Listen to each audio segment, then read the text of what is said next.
Chapter 400. She didn't know where this girl's confidence came from. She thought that as long as she hooked up with Ming Shi, he would kneel under her skirt as if he had never seen a woman before. Zicheng was originally worried that Ming Shi would say something.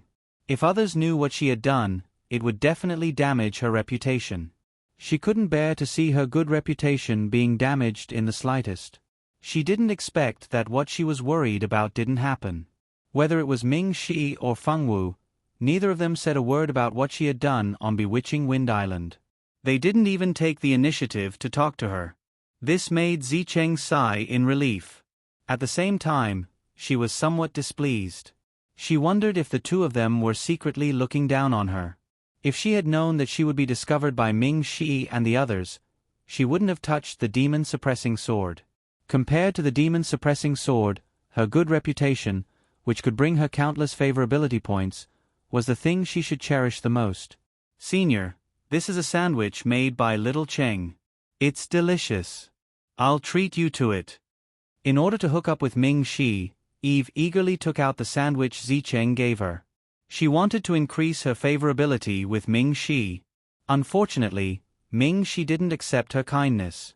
"No need, Junior Eve. I have food here. Food in the desert is precious. Junior should properly store this food." Although Ming Shi didn't want to accept Eve's kindness, his words were still beautiful. He didn't let Eve feel his displeasure. She thought that Ming Shi was really worried about her and was afraid that she didn't have enough food. Eve, who thought that she was being treated differently, was delighted. She shyly said that she still had a lot of food. If Ming Shi didn't have enough food on him, she could give some to Ming Shi. Ming Shi still refused. Of course, he refused in a very graceful manner. No one would think that he didn't like Eve. "Senior Ming Shi, I still have a lot of food here. If you don't have enough, I can share some with you." Zicheng saw that Ming Shi had learned to criticize her in front of so many people. She didn't hide from Ming Shi anymore and spoke openly. It was just that she didn't greet Ming Shi right from the start, which caused some people to have some guesses in their hearts. They probably guessed that the relationship between the two wasn't very good. Of course, no one said these words out loud. "No need, I have enough food on me." Ming Shi's expression was indifferent. His polite smile didn't change at all. No one could guess what he was thinking. Zicheng was a little disappointed that Ming Shi didn't accept her kindness. Fortunately, she wasn't a pestering person. If Ming Shi didn't accept, she wouldn't keep pestering him to accept her kindness. "Little Cheng, is this your senior?" Caesar noticed Ming Shi as soon as he entered the cave. Ming Shi's appearance was definitely not something that could be ignored. Although the people in this world valued strength more, who could say that appearance wasn't important?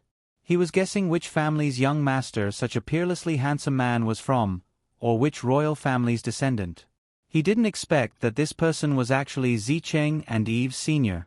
"This is our Notre Dame du Starlight's fifth-year chief, Ming Shi." Zicheng introduced her.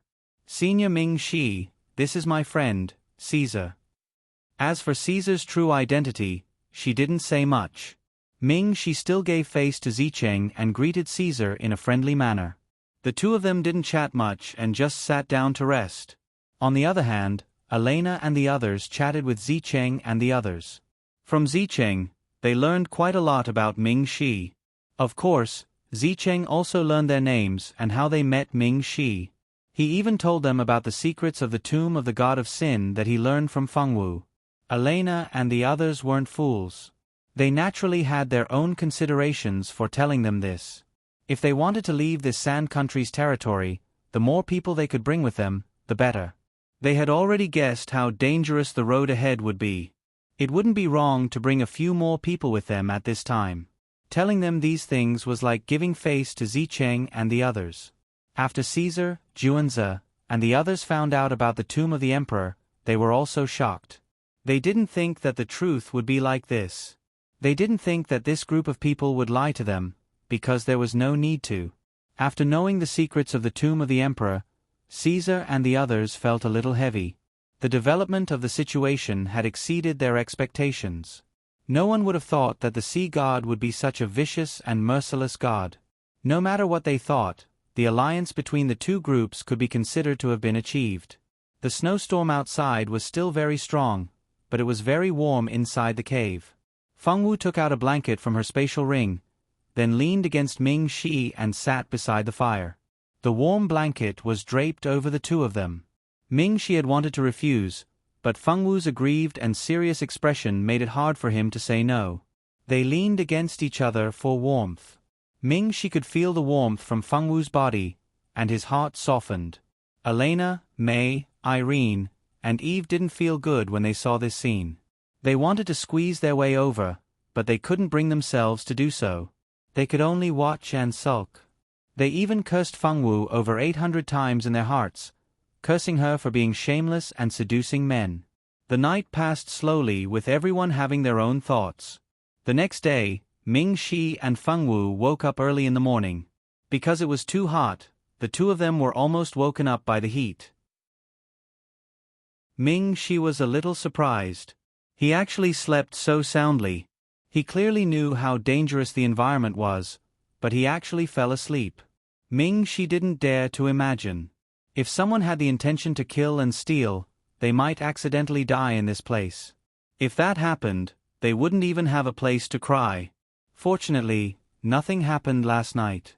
As he breathed a sigh of relief, he also made up his mind to not let the same thing happen again.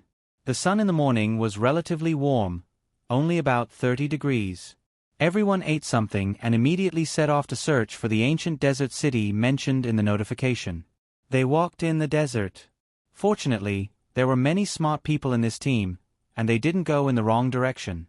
Following this direction, it shouldn't be a problem to find the ancient desert city.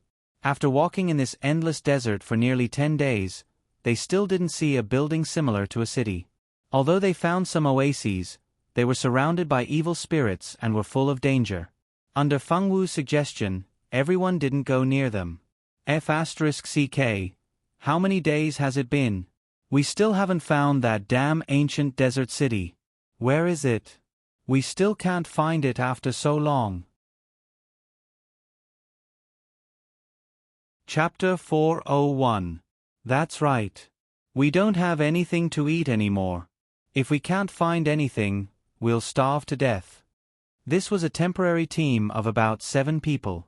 They were all people who were teleported into the desert dungeon. Because they were on the same route, they formed a temporary alliance to search for the so-called ancient desert city together. There was not much food left for the 7 of them. After days of running around and the danger of food, these people looked a little haggard. Stop talking. There are people coming over there. Let's go and ask if they have anything to eat. If they do, we'll buy some first.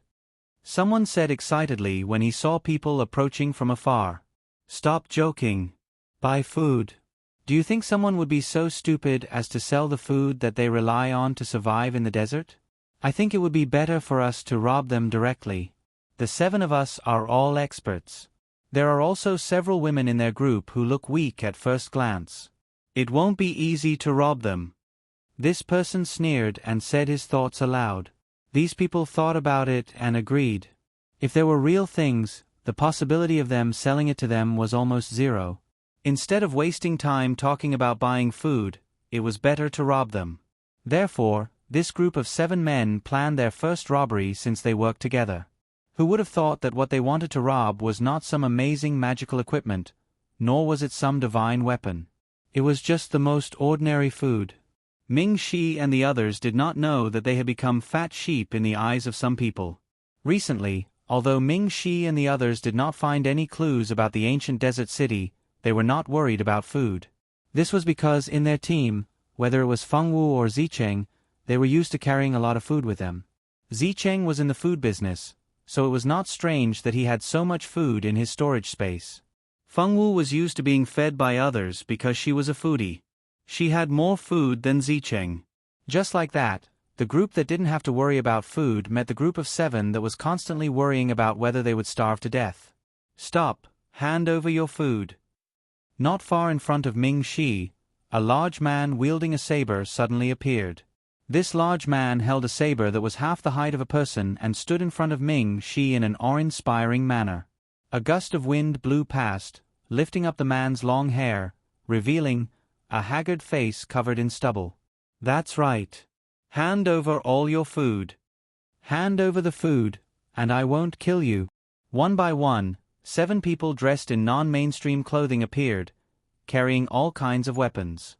Some were wielding axes, some were wielding swords, some were wielding broadswords, some were wielding whips, and some were wielding ordinary magic swords. Of course, there were also those wielding magic staffs.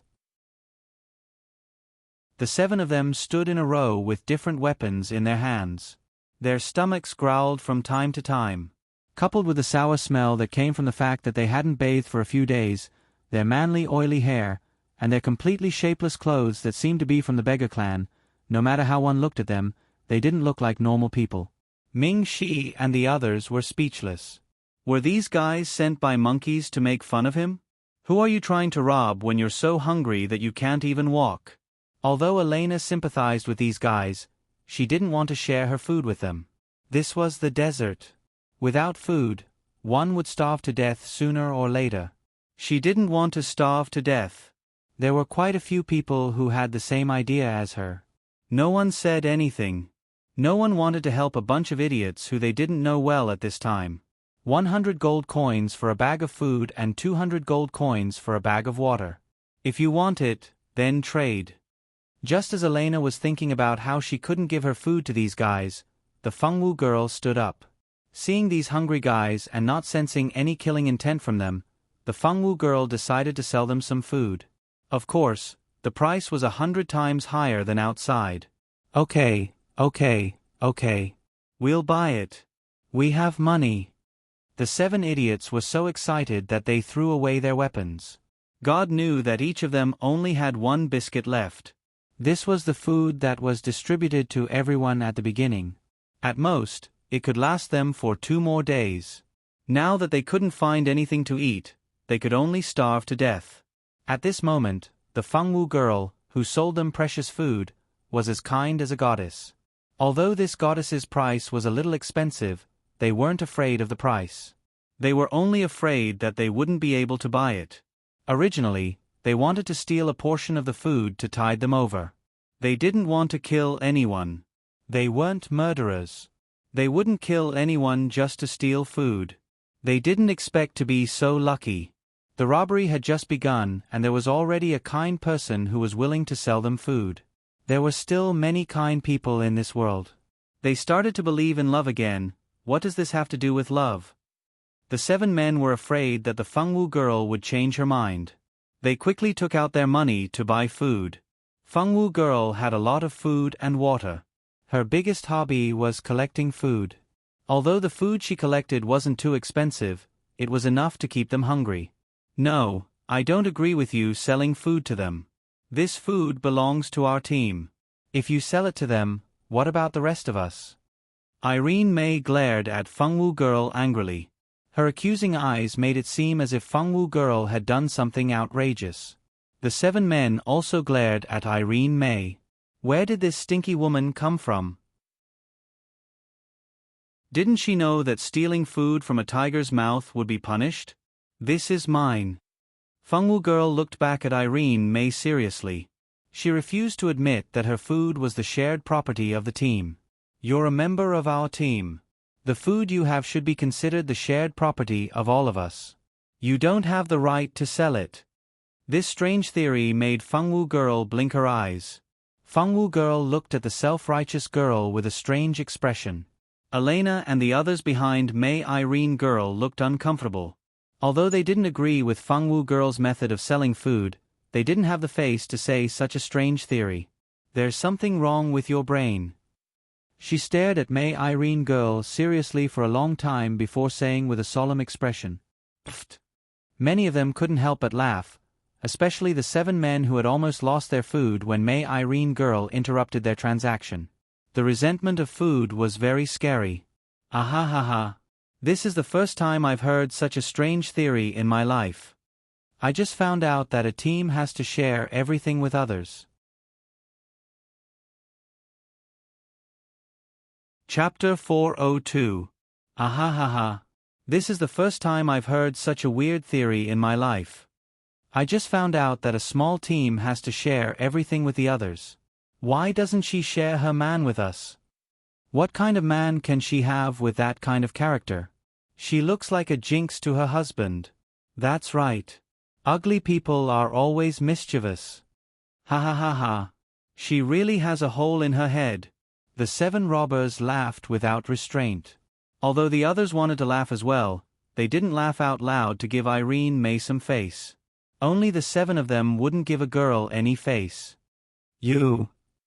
Irene May glared at the 7 of them with a venomous expression. She wished she could go up and kill them. If it weren't for her rationality, she might really have rushed up to them. What about us? Woman with a hole in her head. That's right, that's right. You have a hole in your head. Each one of them had a hole in their head. Fengwu Mei Irene May shouldn't have stopped you from making a deal with others, but she's doing it for everyone's sake. Without food, I'll starve to death here. Before you sell your food, can't you think for all of us? Although Eileen's voice was very gentle and even had a hint of pleading, Fengwu Mei could tell that Eileen was on Irene May's side. Fengwu Mei blinked her big eyes, feeling wronged. These are my things. Why should I think for you? We're not friends. She didn't care if these words would offend others, she just said it. However, the Fengwu girl remembered that Ming Shi was also here, so she changed her words. Senior Ming Shi is a good friend. As she spoke, the girl's eyes had a hint of fawning, as if she was afraid that Ming Shi would be angry with her. Ming Shi was angry and amused at the same time. He rubbed her head to show that he wasn't angry. Fengwu breathed a sigh of relief and her mood soared. Among these people, the Fengwu girl only cared about Ming Shi. Other than Ming Shi, the others were just strangers to her. Oh, and Zicheng and Eve weren't strangers to her, but they were just ordinary classmates who were slightly better than strangers. Although Fengwu's words were not pleasant to hear, it was true. They just met by chance and were not really friends. Although this was something that everyone knew, no one would say it out loud. Of course, Fengwu girl was an exception. Fengwu girl's words left Elena speechless. She pulled Mei Irene, who was about to have a stroke, to the back of the crowd. She didn't care what Fengwu did with the food. Zicheng wanted to speak up for Elena and the others, but she was more afraid of angering Fengwu and causing her to spout nonsense. If that happened, it would be bad. So this time, Zicheng remained silent. Even when Eve wanted to help Elena and the others, she was stopped by Zicheng. She successfully traded some food to the 7 non-mainstream people. The 7 of them were just short of hugging her leg and calling her a goddess. Although Elena and the others weren't too happy, they didn't say anything. They didn't want to be attacked indiscriminately by Fengwu again. The 7 of them were much more confident after receiving food and water. They volunteered to join Fengwu's team and move with them. Thus, Fengwu's team grew stronger again. It was a good thing that the team grew stronger, but they still couldn't find any clues about the ancient desert city. Baby, what do? We can't find it. Fengwu said listlessly. It was too hot during the day and too cold at night. Fengwu, who had always lived on Mount Yuehua, was very uncomfortable. Don't worry. Let me take a look. Baby was also anxious. He hated this kind of hot place. Even lying on Fengwu's head to sleep, he was worried that he would be roasted when he woke up. Baby tried his best to use his power to predict the future, hoping to find the location of the ancient desert city. After Baby's hard work, she finally saw some scenes of the future. Sandstorms, quicksand whirlpools, underground cities, white bones. These images appeared in Baby's mind. Through these images, he roughly knew why everyone couldn't find the ancient desert city. The ancient desert city had been buried in the yellow sand tens of thousands of years ago. If one wanted to find it, they would have to rely on luck. Otherwise, no one would be able to dig a hole in the desert to find the buried city. Fengwu and the others, on the other hand, were all lucky. Don't worry. You will find the place soon. Baby said confidently. Oh. Fengwu nodded. She was quite happy. Wait. At this time, the spirit of the emperor suddenly called out to Feng Wu. "What's wrong?" Feng Wu turned around. "I sensed the Tsar's aura. He is nearby." The spirit of the emperor could sense each other. They didn't sense the spirit of the emperor, but the emperor's aura. Only the emperor's aura would have the emperor's aura. "Where is he?" Feng Wu asked. Baby was amazing. He was so accurate. He found it immediately. Baby, confused. "No, this has nothing to do with me." The spirit of the emperor pointed in a direction, but it wasn't the direction they were going. Feng Wu, of course, believed in the spirit of the emperor. She immediately walked over and pulled Ming Shi's clothes. "The direction is wrong. We should go this way." Feng Wu pointed with a serious face. "This way?" Ming Shi was a little surprised. This was the first time Feng Wu pointed out a direction.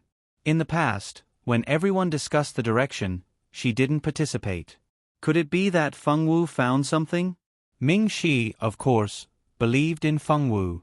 In his opinion, Feng Wu could always bring about miracles. She was a girl who could bring about miracles. "Okay." Feng Wu nodded. "Let's go this way." Ming Shi thought for 2 seconds and directly announced the change of direction. "Wait, Senior Ming Shi. Why do we have to listen to Feng Wu?" Clearly, the direction of the discussion yesterday was not in this direction. Eve thought that she had to follow Feng Wu's instructions again and felt uncomfortable. This reminded her of the entrance exam. At that time, everyone also listened to Feng Wu and looked down on her. That's right. Why should we listen to her? May Irene also stood out and pointed at Feng Wu. "If you have any objections, you can go back the way you came," Ming Shi said lightly, not taking the 2 girls' accusations to heart. May Irene and Eve looked at each other and didn't dare to speak. They didn't like Feng Wu, but they definitely didn't want to separate from Ming Shi. Caesar and the others didn't have any objections to changing directions. After all, they couldn't find where the ancient desert city was after more than 10 days. Maybe they could find it by changing directions. No one came out to stop them. Everyone changed direction and continued to move forward. The spirit of the emperor led the way in front. Feng Wu would occasionally ask everyone to turn around or something. It looked like she was the one leading the way. There was no other way. After all, everyone couldn't see the spirit of the emperor.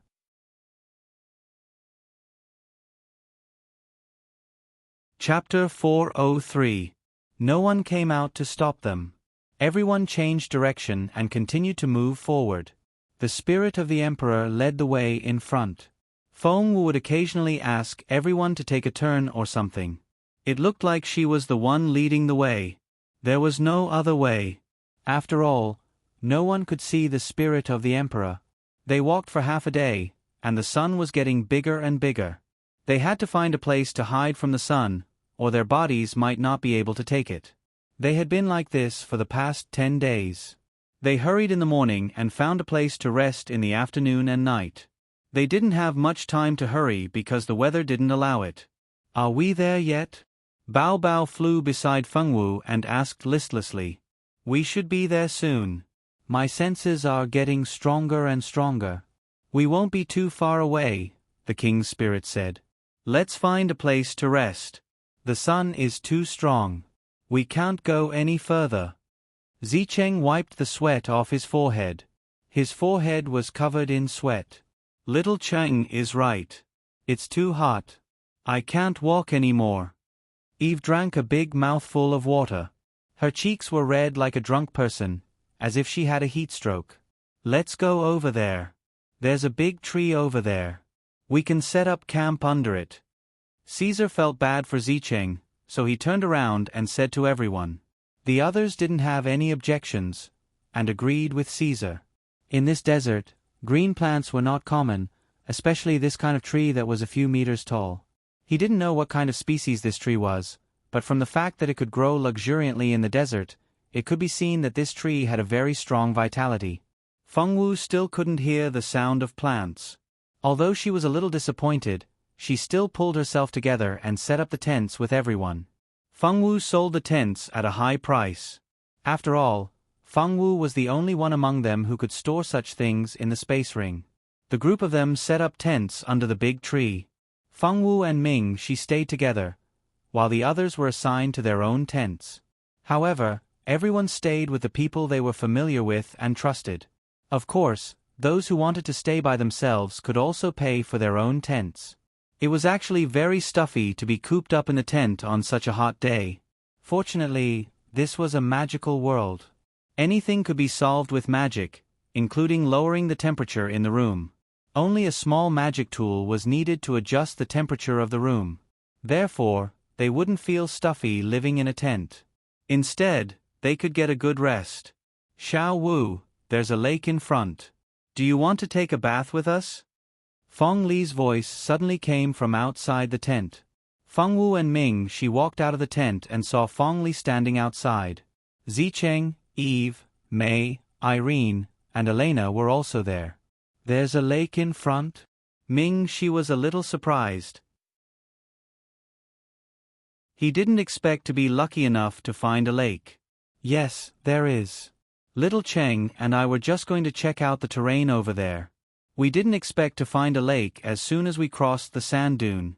The lake isn't very big, but the water quality is pretty good, Eve answered Ming Shi happily. The news of Zicheng and the others finding a lake had attracted the attention of everyone in the temporary team. What they lacked the most in the desert was food. Now that they had found a drinkable water source, the first thing they wanted to do was to replenish their supplies. The girls, on the other hand, wanted to jump into the water and have a good bath. None of the men present objected to their desire to take a bath. However, everyone made a request. They had to wait until the water was ready. If they let them take a bath now, wouldn't they be drinking their own bathwater in the future? Fengwu also wanted to take a bath. Although people who practice magic and Do Qi only needed to use these two types of energy to cleanse their bodies, and didn't need to bathe in water, it still felt weird to not bathe in water. Especially for Zicheng and Fengwu, who were used to bathing in water since they were young, it felt weird not to bathe in water. One by one, the men took the empty water bags to the lakeside to fill them with water. The girls were already waiting by the lakeside, waiting for them to get the water so that they could bathe together. Ming Shi and the others came to the lake to take a look.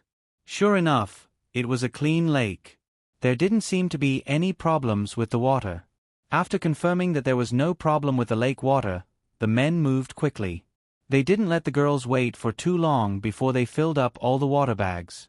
After the men left, the girls took off their clothes one by one and jumped into the water. Although the sun was shining brightly outside, the water was still slightly cool. After jumping into the water, they felt great. I feel like I've finally come back to life. Elena happily enjoyed the slight coolness of the lake water. At this moment, she felt her whole body relax. Me too. I can finally take a good bath in the water. Although I've been using magic to cleanse my body every day for the past 2 days, I still feel sticky. I don't know if it's just my imagination. Heavens, my hands and neck are all tanned. Feng Li cried out in surprise. She touched her tanned hands and wailed. I'm tanned too. Zicheng stared at his arms in distress. His skin exposed to the air was much darker than the skin under his clothes. It seemed that he would have to spend some time whitening his skin after leaving. Fengwu, you're not tanned at all. Feng Li looked at Fengwu's hands in disbelief. The girls' necks, faces, and hands were all heavily sunburned. Although the degree of their skin was different, they were all tanned. Fengwu was the only one who didn't usually notice it. However, after taking a closer look, her skin didn't seem to have changed at all. Not to mention getting tanned, her skin wasn't even dehydrated. She looked exactly the same as usual. There was no difference at all. This was a perfect way to attract hatred. As a result, Fengwu immediately became the target of an interrogation. Everyone was very interested in the secrets of how she took care of her skin. There was no woman in the world who wasn't afraid of being old and ugly. No matter how strong a woman was, they were all interested in the secrets of beauty. Tell us, how did you take care of your skin? How did you take care of your skin so well? You didn't get tanned at all. Feng Li usually didn't have any major conflicts with Feng Wu. Unlike Eve, May, and Irene, she didn't find it difficult to ask directly. The two of them often caused trouble for Feng Wu. Now that they were asked to ask Feng Wu about her secret skincare, they knew without asking that Feng Wu definitely wouldn't tell them. Feng Wu, tell us about it. We're all very interested. Zicheng held Feng Wu's hand and said with a natural smile. Feng Wu blinked. What skincare? The Feng Wu girl seriously lacked common knowledge when it came to things that girls knew.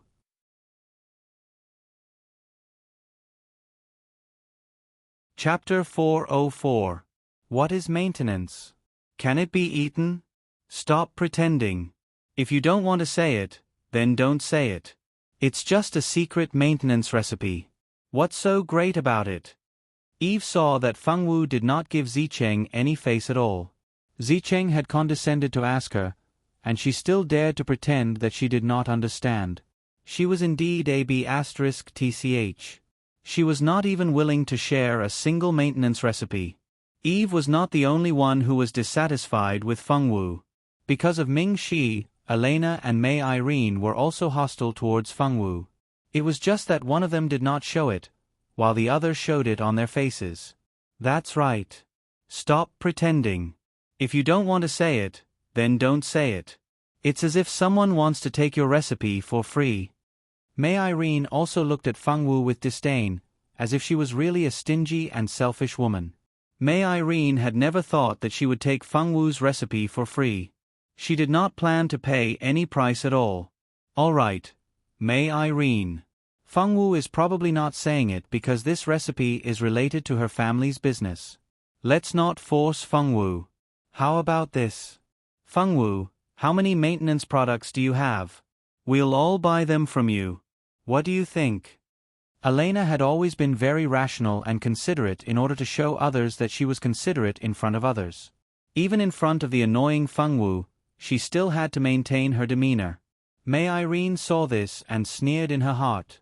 Pretending. Who doesn't know your true colors? However, she continued to agree. All right, Feng Wu. This time, you can't say that you don't have any more. I don't know what you're talking about. Feng Wu shook her head and threw a confused look at them. Feng Wu couldn't be blamed for this. This girl had never bought those expensive skincare products in her entire life. How could a girl like Feng Wu, who had never taken care of herself, share her sunscreen skincare experience with others? All the girls were a little angry. Feng Wu, what do you mean? We already said that we will give you money. Are you still worried that we won't give you money? Eve glared at Feng Wu. That's right. What's the meaning of this? Do you not want to sell it to us? May Irene said angrily. Zicheng and Elena didn't look too happy either. However, both of them were people who cared about their image. If someone didn't want to sell it to them, they couldn't force them to. The two of them would never do something that would lower their status and ruin their image. As for Feng Li, although she was disappointed, she wasn't angry. However, Feng Wu's act of playing dumb still made Feng Li choose to watch coldly from the sidelines. She didn't help Feng Wu. In the end, she was still a little angry. In fact, they had wronged Feng Wu girl. When she said that she didn't know, she wasn't pretending. She really didn't know. Logically speaking, it was normal to get tanned under the sun every day. It would be abnormal if she didn't get tanned. However, Feng Wu had a cute pet called White Lotus. White Lotus had its own cooling and anti-ultraviolet radiation properties. She wore White Lotus on her wrist every day like a bracelet, so it was normal that she didn't get tanned. However, these girls didn't know this and thought that Feng Wu had secretly used some miraculous sunscreen skincare products. Because of the skincare products, Feng Wu's narrow-mindedness had angered everyone. Unknowingly, Feng Wu was isolated. Fortunately, Feng Wu wasn't a girl with a fragile heart. She wouldn't hide and cry because she was isolated by the girls. The girls who were talking about the skincare products just now didn't notice that there was a large dark cloud in the distance that was quickly approaching. Everyone, come over here. Something bad has happened. The girls who were playing in the water heard someone shout. They immediately took out clean clothes and changed into them before running over as fast as they could. The person who shouted was one of the 7 young men. He was sweating profusely as he looked at Feng Wu and the others running over. "Quick, let's go. Something bad has happened." As soon as the young man finished speaking, he immediately called out to Feng Wu and ran. It really looked like something urgent had happened. Zicheng and the others' hearts tightened. They followed the young man and ran to the campsite where they had set up camp. When the girls noticed the campsite, they realized that the tents had been put away. The men's expressions were a little strange. "It's good that we got them back. Everyone, let's get out of here." Ming Shi stepped forward, grabbed Wu's hand, and ran quickly in a direction. Caesar also pulled Zicheng and strode after them. "What happened?" Elena asked in confusion as she followed the few men she was familiar with. "Don't mention it. There's a sandstorm coming soon. We have to get out of here quickly." The one who answered her question was Olifman. Sandstorm. Elena, May, and Irene were all shocked, but they immediately sped up. After knowing what kind of danger awaited them, no one dared to stop. If they didn't leave quickly and find a place to hide, they were afraid that they would be buried alive by the sandstorm. Huff, huff. Everyone panted and ran forward with all their might. "It's in this direction. I feel like we're getting closer and closer." The spirit of the emperor led thousands of spirits behind Feng Wu and ran together. "It's true." Bao Bao was overjoyed. "Great, we're finally here. Senior Ming Shi, it's right in front." Feng Wu immediately told this good news to Ming Shi. Ming Shi was stunned.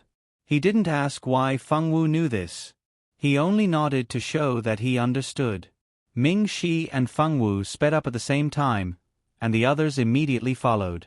At this time, they could see a large patch of dark clouds and sandstorm moving forward quickly behind them. If Ming Shi and the others couldn't find a place to hide, they might be in danger. They flipped over a sand dune, and just as they were sliding down the dune, they didn't expect to see a quicksand whirlpool. Feng Wu and the others only had time to scream. They didn't even have time to escape before they were sucked into the quicksand whirlpool. Plop. The sound of water dripping could be heard from time to time. Feng Wu opened her eyes, but found that there was no light around her. She summoned a magic prop for illumination, and soon Feng Wu's surroundings were lit up. Bones, endless bones. Feng Wu found that she was lying on a piece of white, and not far from Feng Wu, there was a group of people. These people were the temporary team members who fell down with her. At this time, Ming Shi also woke up. He looked at the surrounding environment, and the first thing he wanted to do was to find Feng Wu. Finding that Feng Wu was fine and woke up like him, Ming Shi was secretly relieved.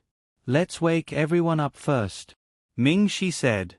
Feng Wu nodded, and the two went to wake up the people who fell down one by one. Zicheng was the third to wake up, and Caesar was the fourth. These two, as the original male and female lead, didn't need others to wake them up, they could wake up by themselves.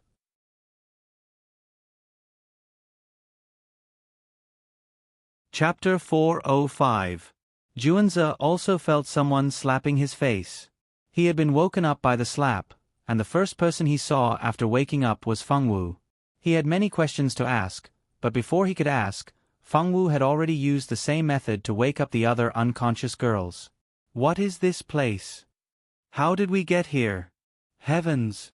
So many bones. I want to leave this place, I don't want to stay here." May Irene screamed in fear. "I don't want to stay here either. This place is too scary, I want to leave." Eve was so scared that she was about to cry. Thinking about how she had been unconscious in a pile of bones, and how she was now stepping on bones, she felt terrible. This is the ancient desert city.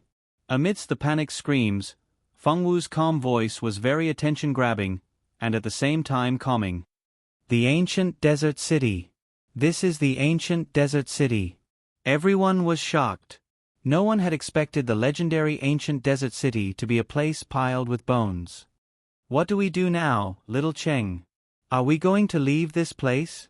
Eve scowled miserably, looking listless. Deep in her eyes, one could see the obvious fear. No, if this is really the ancient desert city, we can't leave, Zicheng said, forcing herself to be calm. No matter how great a cheat Zicheng had gotten, it couldn't change the fact that she was just a girl from a civilized world who had never seen so many bones before. No matter how calm Zicheng appeared, it was impossible for her not to feel anything. However, Zicheng was the original female lead after all. She adjusted her state of mind very well and quickly regained her composure. The others, on the other hand, found it difficult to calm down. They were all very agitated, especially the girls. That's right, it wasn't easy to find the ancient desert city. There's no reason for us to leave. Caesar's eyes darkened, and a trace of determination flashed across them. Eve didn't say anything else, but she was still scared. She could only hold Zicheng's hand tightly, hoping that Zicheng would give her some courage. Zicheng patted her hand to comfort her, but his eyes were looking around. So many people had died here, it was definitely not a good place. What was the purpose of letting them come here? At this moment, in this underground city, a row of white mist-like words suddenly appeared out of thin air. Welcome to the second stage. Please find the exit in the ancient desert city and leave this place. Find the exit and leave. If that's the case, then it is indeed this place. This was good news for everyone. At the same time, it also indicated that more danger was gradually approaching them. Strange, there are only bones here, but there is no killing intent. This shouldn't be. Bao Bao looked at the bones in confusion. Logically speaking, this place should have accumulated a large amount of baleful aura. Unexpectedly, there was not even a little bit of baleful aura. It was simply unbelievably clean. Bao Bao wouldn't think that this was a good place just because there wasn't any killing intent. On the contrary, the lack of killing intent was the biggest problem. The danger level of this Sand Emperor's tomb was definitely higher than the first tomb Fangwu had gone to. Senior Ming Shi, what are you looking at? Eve was very scared at first. She inadvertently turned her head and glanced over, only to see Ming Shi squatting down to look at the bones. Her heart skipped a beat and she couldn't help but ask.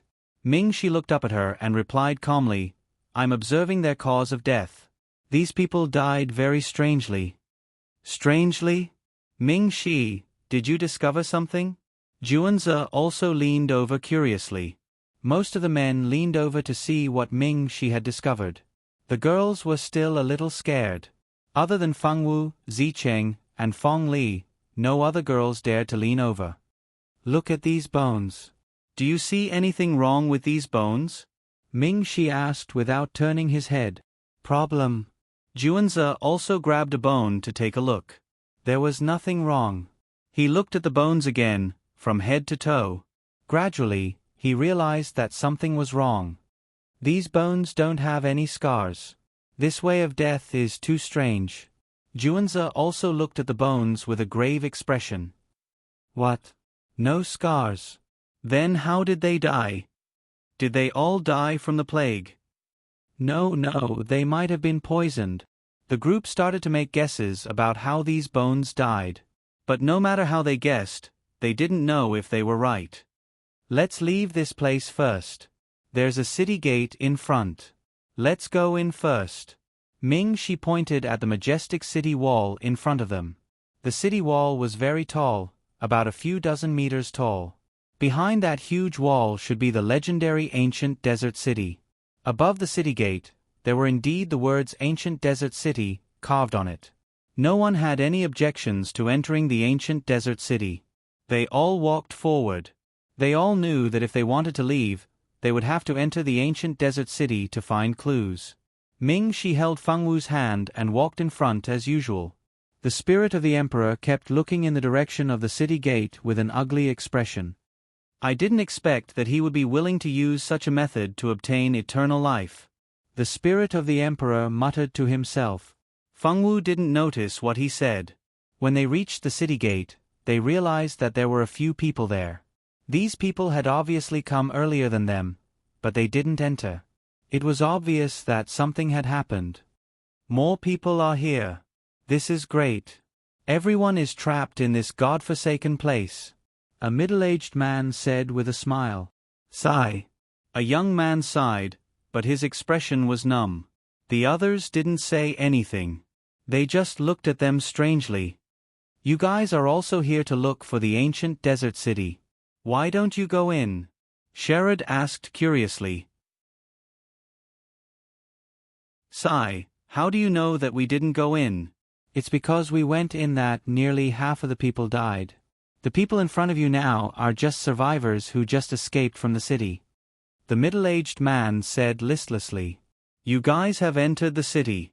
Is it very dangerous in the city? What is it like in the city? Are there many monsters attacking you? Hurry up and tell us. The more we know, the higher the chances of everyone passing together.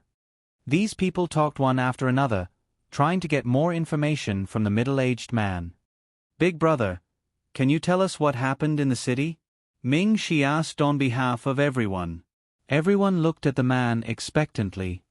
2 days ago, our temporary team and I were the first batch of people to arrive here. After we arrived, we immediately entered this ancient desert city. There was clearly no one in the city, but we felt like we were being watched by countless people. Later, people started to go missing. The missing people couldn't even find their bodies. We were afraid that there was something strange in the city, so we left the city.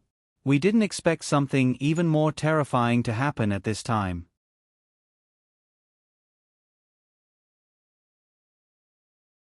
Chapter 406. Although this person explained, Ming Shi and the others finally understood what had happened.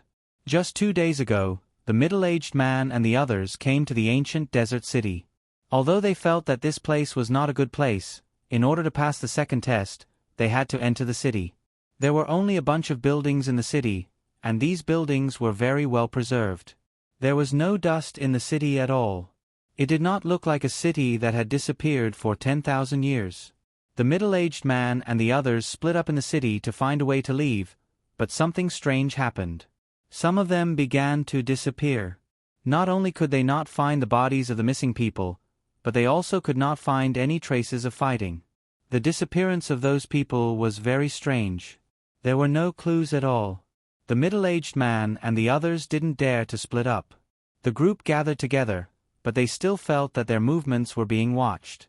As experts with considerable strength in the outside world, they actually couldn't find out where the person who was watching them was. To ensure everyone's safety, the group retreated from the city gate. After leaving the city, the feeling of being watched finally disappeared. Just as they breathed a sigh of relief, something even more unbelievable happened. Outside the city, in the open space where the bones were piled up like a mountain, a red light suddenly appeared. With the appearance of the red light, the bones underground seemed to come alive. Their bodies began to emit an endless murderous aura. If one could hear the sound of fighting on the battlefield, the messy human bones began to condense into complete white bones. These skeletons were all holding swords and sabers. Their pupilless eyes emitted 2 rays of red light. Under the horrified gazes of the people, all the skeletons unhesitatingly rushed towards the people standing outside the city gate with their weapons. The middle-aged men were shocked and panicked. There were so many white bones that they could not deal with. The middle-aged man and the others had no choice but to return to the ancient desert city. The moment they returned, the feeling of being watched appeared again. Some people began to disappear. Some people had clearly seen people next to them a second ago, but in the blink of an eye, they were gone. No one knew how they disappeared. They had no choice.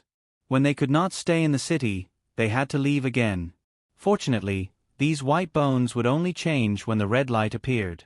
Usually they were just ordinary white bones. After 2 days, the group of middle-aged men went from 12 people to 6 people. In just 2 days, this group of men was about to have a mental breakdown. Red light. Did you see what was emitting that light? Ming Shi felt that the red lights were not simple, but he could not figure out what they were. He hoped that he could get some useful information from the middle-aged man. The middle-aged man shook his head. He didn't see much and didn't know where the red light came from. I remember that when the red light appeared, I vaguely saw a blood moon appear right above those white bones. A young man beside him said with uncertainty, "Blood moon." Ming Shi and the others stared at the man in disbelief. The blood moon was recorded in some books in Heavenly Wind Continent. The blood moon was not a real moon. It was just a moon-like object formed by a trace of the essence of the moon and a baleful aura. The blood moon would only appear in places with extreme yin qi. Wherever the blood moon appeared, it would definitely be an extremely dangerous place. If one entered such a dangerous place, they would definitely die. Moreover, due to the existence of the blood moon, it was extremely easy for demonic creatures to breed in these places.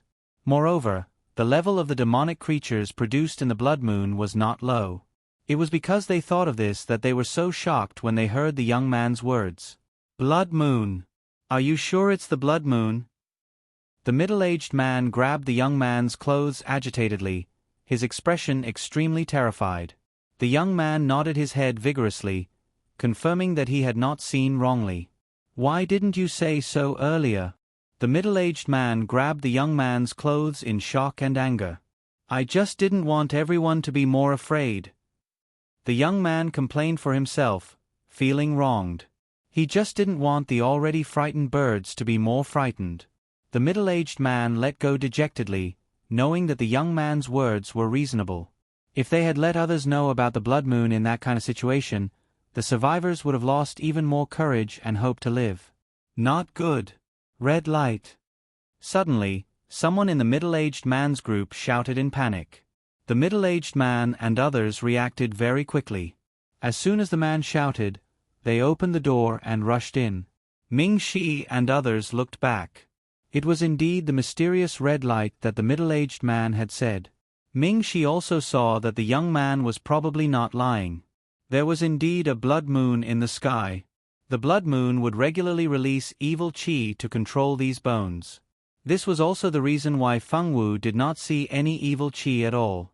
Because the evil qi had been absorbed by the blood moon, of course, she could not see any evil qi. "Let's go." Ming Shi led everyone into the city. With the closing of the city gate, the bone soldiers who had climbed out of the pile of bones disappeared from everyone's eyes. Everyone leaned against the city gate and finally breathed a big sigh of relief. The people who were glad to have escaped a disaster did not find that from the moment they came in, Feng Wu's eyes had changed. In the eyes of others, the city was an empty space, but in Feng Wu's eyes, it was a sea of people. A lot of spirits looked at them coldly in front of them, and what was even more terrible was that all the spirits here looked exactly the same. Yes, all the spirits in the desert city had the same face.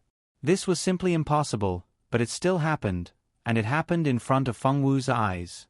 She could not believe it even if she did not want to. "Who are you?" Feng Wu looked at these people quietly, her eyes full of doubts. Why were there so many people who looked exactly the same looking at them? Feng Wu was very puzzled. She could not understand why she chose to directly look at those people. She did not feel any resentment from these people, nor did she feel any evil qi or unwillingness. This was very wrong. There was no unwillingness, evil qi, or resentment. It showed that they were worried when they died. It was impossible for a free spirit to stay in the world for a long time if they did not have a contract with a necromancer. They would be sent to reincarnation by the rules of the earth. But these spirits in front of her, each of them seemed to have no problem at all, but they did not reincarnate. This was what Feng Wu could not figure out the most. "Who are you talking to?" Mei Irene had just breathed a sigh of relief when she saw Feng Wu staring at the empty street and talking to herself. It was a little scary.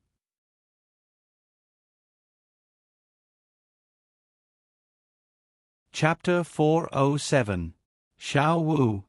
Ming Shi held Feng Wu's hand and looked ahead worriedly. There are so many people here, so many identical people. Feng Wu turned back and said seriously to Ming Shi. While Feng Wu and Ming Shi were talking, these identical spiritual bodies all had a ferocious look on their faces. Even the ferocious look on their faces was exactly the same. These strange spirits had no intention of answering Feng Wu's question and disappeared in the blink of an eye. "You're saying there are evil spirits here?" Under the crimson moon, it was simply too normal to breed evil spirits. This was also why Ming Shi made such a guess. No, they're not evil spirits. They have nothing on them. Feng Wu shook her head and denied Ming Shi's guess. They're not evil spirits. Ming Shi wanted to ask Feng Wu what exactly those things were, but the place they were in now was a bit dangerous. It really wasn't a good place to ask. You're saying there are undead moving around here. Could it be that this is actually a ghost town? Ghost town, this name is really appropriate, Bao Bao thought. Eve, who was speaking, was shocked by her own guess and broke out in a cold sweat. People were afraid of the unknown. Undead were exactly what ordinary people were afraid of. Apart from necromancers, no one would particularly want to see spirits. Little girl, you're a necromancer. The middle-aged man who escaped first looked at Feng Wu with shining eyes. In their group, there were pharmacists, mages, and swordmasters, but there was no necromancer. The middle-aged man thought about how he felt that he was being watched as soon as he entered the city. He didn't doubt that Feng Wu had revealed the information. It turned out that they were being watched by a group of undead. No wonder every time they came in, they felt strange all over. No, I can just see some things. Feng Wu didn't lie. Although she had the qualifications to become a necromancer, she never thought of becoming one. She preferred swords. It's good that you can see, it's good that you can see. Can you tell us what you saw just now? The middle-aged man asked sincerely. Feng Wu didn't feel that there was anything to hide, so she told them what she saw just now. At this time, beside Feng Wu and behind the spirit of the emperor, the spirits began to gossip about what they had just discovered. It seems that the legend is true. I didn't expect the Tsar to be such a cruel person. That's why people say you can't judge a book by its cover. Tsar looks like a dog, but his actions are basically inhumane. For the sake of one person, everyone is implicated. This is too much. The Tsar is famous for being a pervert. He would do something like this. This is really something that he would do. These spirits started gossiping about the Tsar. What's going on? Do you know something? When Bao Bao flew over from Feng Wu's side, he happened to hear these spirits talking. He went over curiously. These spirits didn't hide anything and immediately told Bao Bao everything about the Tsar. Bao Bao pouted after hearing that. He didn't approve or disapprove of the Tsar's character. I originally thought that the books were just stories made up by others. I didn't expect it to be true. Ming Shi took a deep breath and said, "Do you know something about Ming Shi?" Juanzi also looked at Ming Shi. Other than Juanzi, everyone also looked in Ming Shi's direction, hoping that he could explain. Ming Shi coughed lightly. If I didn't guess wrongly, those spirits that Xiao Wu saw should be citizens of the Sand Country, Ming Shi said. So the people of the Sand Country all look exactly the same? This was too unbelievable. In a world, it wasn't easy to find two people who had the same height, weight, and disposition. Moreover, everyone in the Sand Country looked the same, had the same expression, the same actions, and the same disposition. If they were told that they were born this way, no matter what, they wouldn't believe it. Of course that's impossible. The reason why they turned out this way was because of a legend. Ming Shi then shared some of the things he knew. 10,000 years ago, before the Sand Country was unified, most of the people living in this desert were ordinary humans.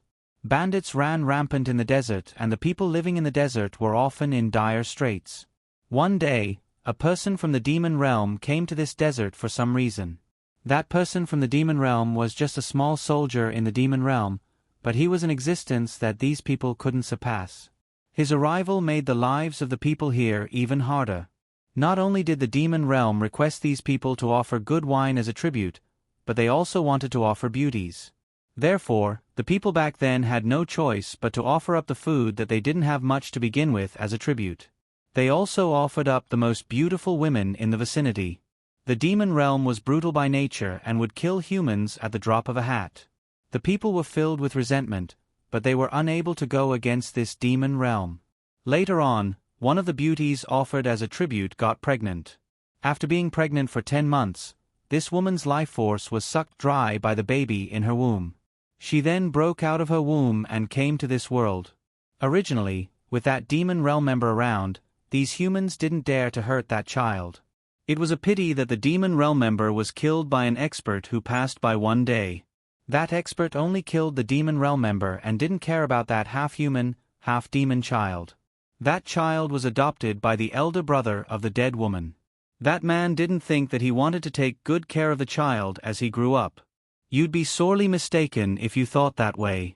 The man only wanted to torture this child, making him pay the price for the death of his younger sister whom he loved dearly. This price should have been paid by that demon realm member. However, since the demon realm member had died, the man naturally wanted to take revenge on the demon realm's descendant. From then on, the man began to abuse that child every day. The child, who didn't know anything, was abused until he was covered in wounds. However, no one was willing to provide help to this child. The people in the vicinity looked at the child as if they were looking at a dirty object, an object that was used for them to take revenge on. The child began to hate everyone. Of course, the person he hated the most was still the man who he should have called uncle. The boy grew up. He had demon realm blood in his body. After awakening his bloodline, his cultivation improved by leaps and bounds. Finally, the boy defeated the uncle who had adopted him and killed him in an extremely cruel way. As for those who didn't lend him a helping hand, they were cursed by the power of the demon realm and would forever take on the appearance of his uncle. These people would have to face this face every day just like him and would never be able to regain their original appearance. Later on, the Sand Country was established. The citizens inside all took on the appearance of the Sand Emperor's uncle and would never be able to change back. Regardless of whether it was a man or a woman, it was the same. The citizens couldn't even commit suicide and could only be imprisoned in this ancient desert city by the Sand Emperor forever.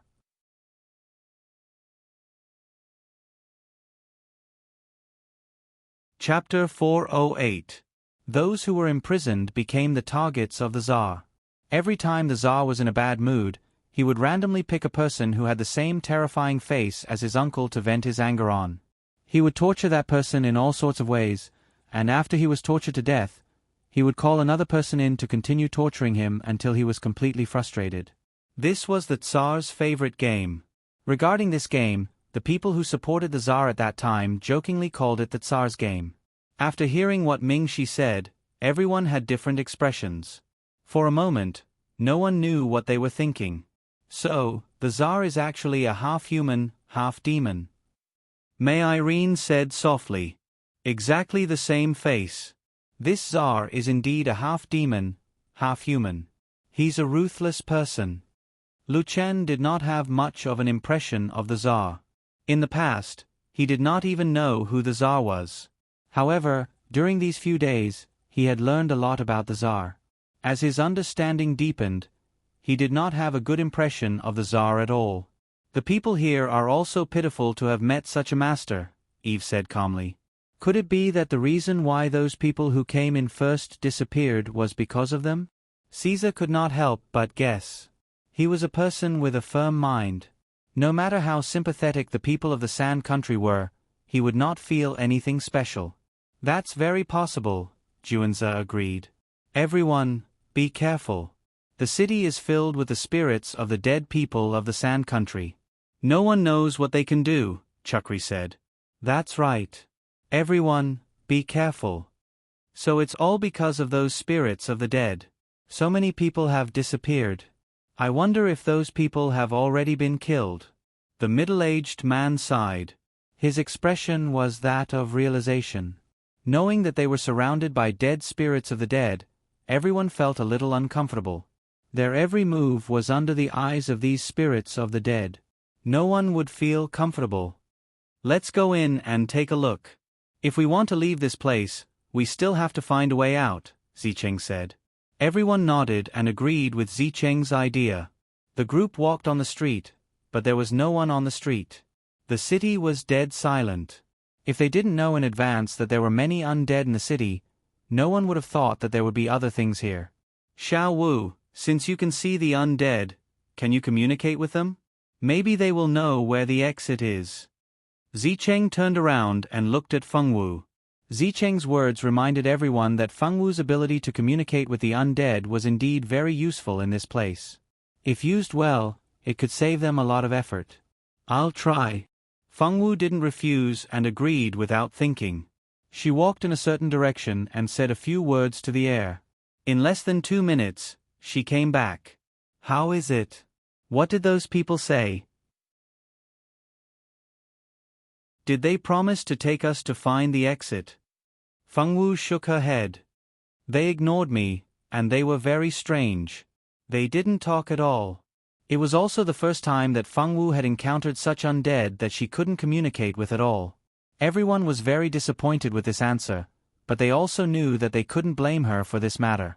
They all expressed their understanding and told her not to take it to heart. The ancient desert city was very big. They walked all the way, but they didn't encounter the kind of people that the middle-aged man said would suddenly disappear. However, everyone didn't dare to be careless. They didn't stay in the houses in the city. Their only goal was the palace. Everyone felt that if there was a way out, then the way out must be in the palace. The palace was the largest and most luxurious building in the city. Feng Wu and her party passed through the unguarded gate and directly entered the building that represented the supreme imperial power in the city. The palace was built very large, and the scenery inside was very beautiful. The garden was very beautiful, and the flowers were very rare in the desert. Through the garden, they entered the hall. The hall was magnificent, and the walls were inlaid with night pearls for illumination. In the center of the hall was a throne inlaid with gems. Just taking this throne out and selling it was enough for ordinary people to spend for several lifetimes. Although the throne was very attractive, no one touched it or had the idea of moving it away. This place was not a good place. Any small mistake could cause a big crisis. No one was a fool who would touch the throne that symbolized imperial power at this time. Let's split up and see if we can find any clues. Ming Shi said. The palace was too big. If so many of them walked together, it would be bad for them to find a way out. It was better to look for it separately. That's good. Let's meet in the hall in half an hour. Caesar nodded in agreement. Out of confidence in his own strength, he was not afraid of the danger that they might encounter if they acted separately. The others did not have any objections. Everyone formed their own teams and then divided the area that they needed to look for, and then set off to find a way out. Feng Wu, of course, was still with Ming Shi. Ming Shi was not at ease letting Feng Wu form a team alone. This girl was too naive. He was afraid that she would be cheated and help others count the money. This man is not bad. Xiao Wu's taste is not bad. Ming Shi's appearance was still very good for him.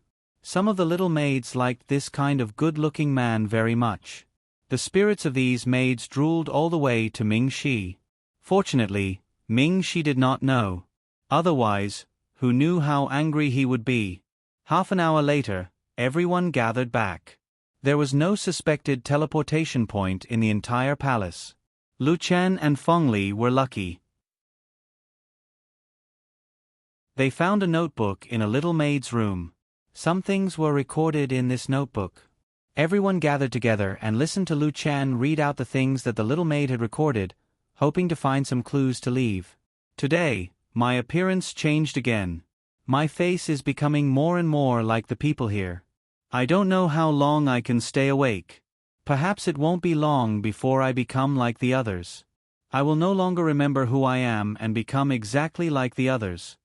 More people have entered this city. They will gradually become the same as me.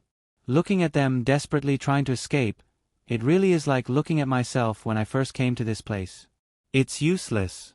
No one can leave this place, not even if they die. Today, I heard big news. Our king has been killed. Will this be a relief for us? Without the king's curse, will we be able to return to how we were before? The king is really dead. Everyone will become sacrifices to be buried with him. I don't want to die. I don't want to die.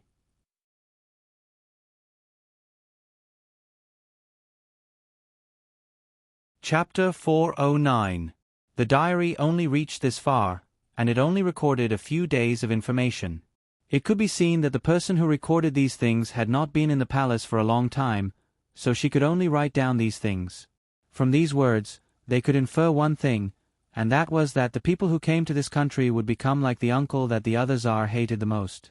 Not only would their appearance change, but even their thoughts would change. Perhaps when they completely changed into another person, their previous memories would also disappear. This might be no different from death. We only found this, and we don't know where the exit is at all. Eve said, a little discouraged. The others were not in a good mood either. Did anyone look carefully? I remember that many palaces have secret rooms. Perhaps the exit is in the secret room. Zicheng pondered for a moment before saying, I looked very carefully. I almost dug up the floor. I did find a few secret rooms, but there was no exit. Olifman said, because it was related to whether or not they could leave this place, it was impossible for anyone not to search with all their might. Zicheng was not the only one who could think of the secret passage here.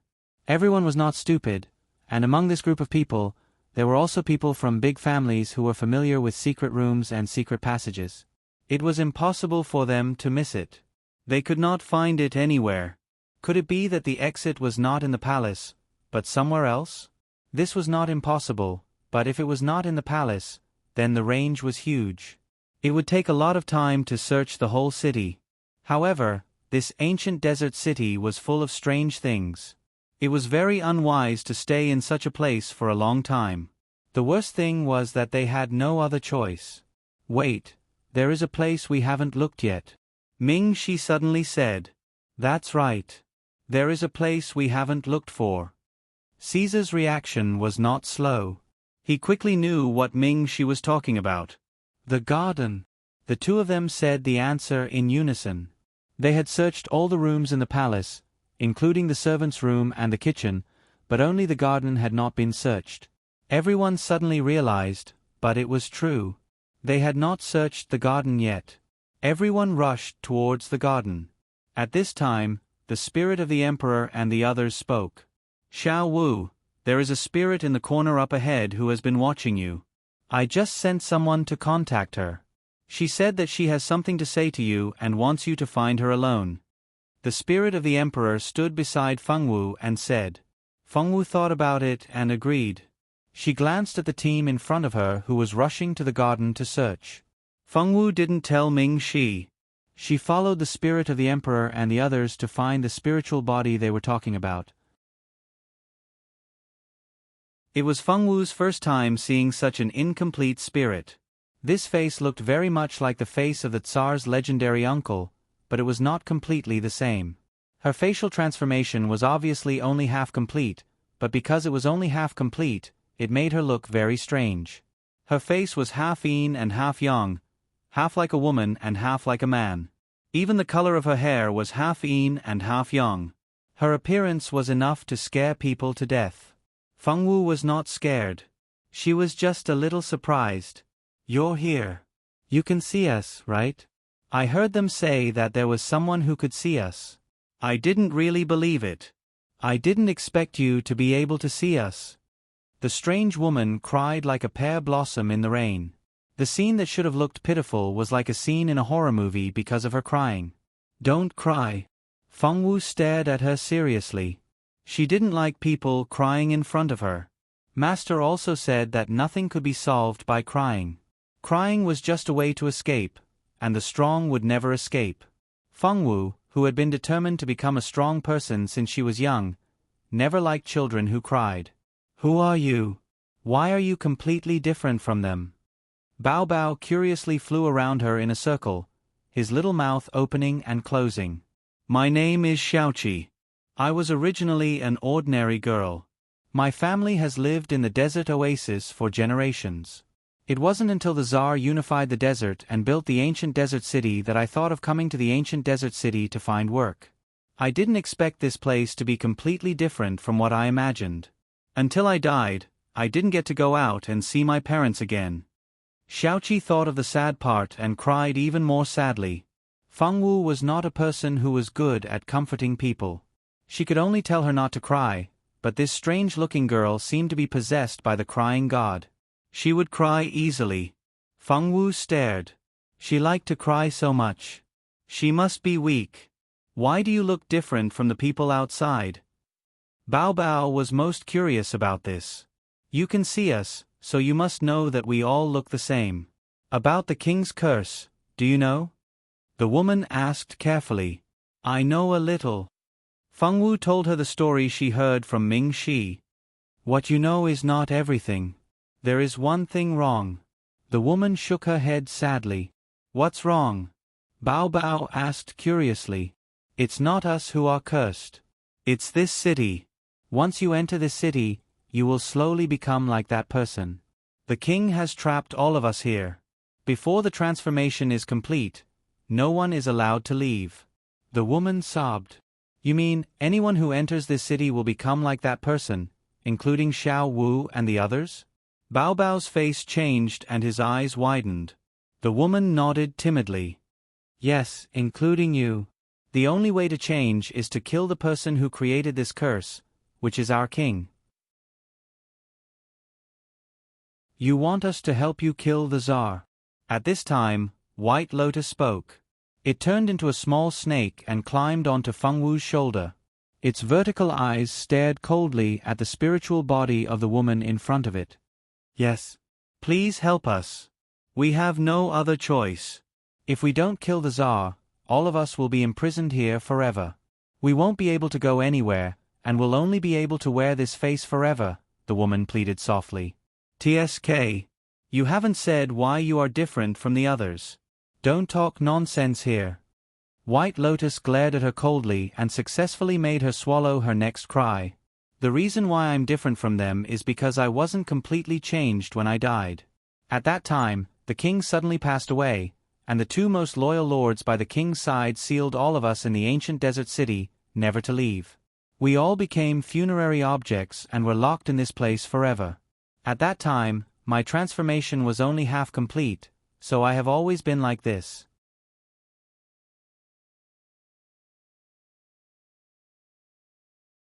Chapter 4:10. Is there no one else like you? Bao Bao suddenly asked. No, what's wrong? The woman looked at Bao Bao in confusion. Bao Bao didn't say anything, but there was a hint of sneer in his drooping eyes. The woman told some of her bad experiences. Because her appearance was different from others, she was rejected by other spirits. She was often bullied here, and her days were very hard. She desperately hoped that someone could save them who had been harmed by the Tsar. The woman was very pitiful. She died miserably when she was alive, and she could not rest in peace after death. Feng Wu promised to take her to see the others, so that they could find a way to kill the Tsar and save all the undead. At this time, the people who were constantly looking for a way out of the back garden also found that Feng Wu was missing. The first to discover it was, of course, Ming Shi. Ming Shi never thought that the obedient Feng Wu girl would run away by herself. When he found that she was missing, he thought that something had happened to her. He was so anxious that he organized everyone to look for her. He himself was so anxious that he frowned deeply. He rushed into the hall and began to shout Feng Wu's name. Xiao Wu, Xiao Wu. Ming Shi shouted Feng Wu's name loudly. The same was true for other people. The voice of Feng Wu could be heard everywhere in the palace. Are you looking for me? Feng Wu did not know how worried Ming Shi was because she sneaked away without saying a word. Ming Shi blamed himself. Because of his negligence, something happened to Feng Wu. He would never forgive himself for the rest of his life. As soon as Feng Wu made a sound, Ming Shi rushed up with a look of surprise, hugged her into his arms, and checked her again and again to make sure that she was all right. Only then did he feel relieved. Where have you been? How can you run around? Ming Shi was worried and angry at the same time. This was the first time he spoke to Feng Wu in such a serious tone. Feng Wu blinked and felt a little wronged, but Ming Shi was angry. Feng Wu didn't dare to open her mouth to argue. She could only hold his finger pitifully. Seeing her so aggrieved, Ming Shi couldn't get angry anymore. Don't do that again, okay? If you need to leave, you must tell me. Ming Shi sighed and softened his tone. When Feng Wu saw that Ming Shi was no longer fierce to her, she was so happy that her eyes curved. She promised very cleverly that she would be obedient in the future. Xiao Wu, Where did you go just now? Do you know how worried everyone was? Don't run around like that again. Zicheng had already sent Eve to inform everyone that Feng Wu had been found. Seeing that the two of them were finally done talking, she finally spoke up with a face full of worry and disapproval. Zicheng was quite surprised at how important Feng Wu was in Ming Shi's heart. He didn't expect that Ming Shi didn't have no feelings for Feng Wu. It was just that Ming Shi didn't come from an ordinary family. Would his family accept a woman like Feng Wu who had given birth before? Although the school's explanation was that Feng Wu had mistakenly eaten the pregnancy fruit and had a child, the pregnancy fruit was a rare and precious treasure. However, the pregnant fruit was a precious spiritual fruit that was rarely seen. Moreover, it grew in very few places. How could Feng Wu have eaten such a rare spiritual fruit by mistake? She didn't believe it. Feng Wu still didn't know that her relationship with Ming Shi hadn't even started, but Zicheng had already labeled it as a tragedy. Feng Wu didn't have much to say to Zicheng, but she couldn't ignore other people when they talked to her. Ajie had said that this was out of courtesy, but Ajie himself often ignored other people's words. Was this considered rude? Feng Wu couldn't figure it out, but she still listened obediently. If someone spoke to her, as long as they didn't have any bad intentions, she would respond, even if it was just one word. So little sister Feng Wu is fine. We were so worried. It's good that you're fine. Don't run around in the future. This place is very creepy. So many people in our team disappeared. We all thought that Miss Feng Wu had disappeared too. It's great that you're fine now. Those who were looking for Feng Wu also came back one by one. The moment they saw Feng Wu, they all expressed their concern. Feng Wu's answer was very brief. She kept repeating the words, I'm fine. No one said anything about her. When everyone's concern came to an end, they finally had time to ask where Feng Wu had gone. In order to let everyone see Xiaoqi, Feng Wu used an undead psychic potion from her space ring. When this potion was dripped on one's eyelids, they could see things that the naked eye couldn't normally see. The psychic potion was very effective. They could already see the effect as soon as it was dripped. A creature that was neither male nor female suddenly appeared in front of them. That wasn't all. Next to Feng Wu was a black mass of translucent souls. These people were wearing ancient battle robes and armors, or noble costumes. At first glance, they knew that they weren't normal humans. Everyone was so scared that they almost couldn't speak clearly. It was impossible for anyone to not be scared when they suddenly saw such a group of undead. When Feng Wu made this decision, Bao Bao and the spirit of the emperor agreed after thinking for a few minutes. The spirit of the emperor couldn't hide it all the time. Sometimes, it was inconvenient for them to communicate with Feng Wu, and they had to explain for a long time. It was good that everyone could see it, so there was no need to explain anything. Ming Shi looked at Feng Wu with some understanding. He had already noticed that Feng Wu was in a daze from time to time and talked to herself. He already had some guesses in his heart. Now that he saw a large group of souls suddenly appear, although he was a little surprised, he wasn't scared. Feng Wu told Ming Shi and the others about the spirit of the emperor and Xiaoqi. Everyone was surprised, and at the same time, they found it hard to believe. They didn't expect that so many souls had been following them.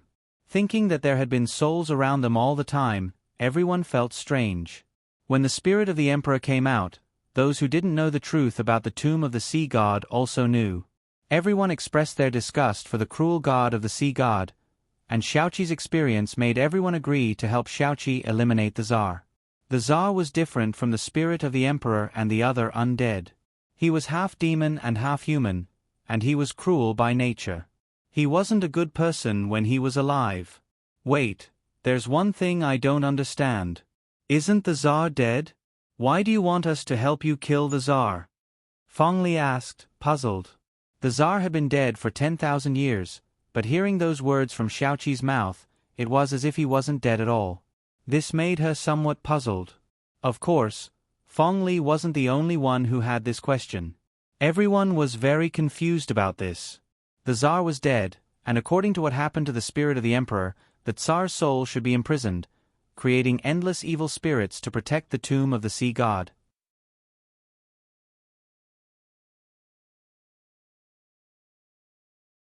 Chapter 4:11. Of course, Fong Li was not the only one who had this question. Everyone else was very confused. The Tsar had been dead for many years, and based on what happened to the spirit of the emperor, the Tsar's soul should have been imprisoned to create an endless amount of murderous aura to protect the sea god's tomb. Since the Tsar had already received the punishment he deserved, why did Xiaoqi still want them to kill the Tsar? No matter how they thought about it, it was a very strange thing. Our king has always been alive, living in the desert city, Xiaoqi said with a pale face. You said the Tsar has always been alive? That's impossible. Caesar frowned and shook his head. Yes, everyone knows that the Tsar is dead. Without becoming a god, he can't live for tens of thousands of years. As long as a human did not become a god, their lifespan would eventually come to an end. It was impossible for them to live for tens of thousands of years.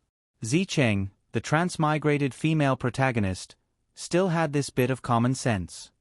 Our king has always been alive, living in the moon. Xiaoqi bit her lip. Although it was a little frightening for her to do this with a face that was neither male nor female, it was a little strange. The moon.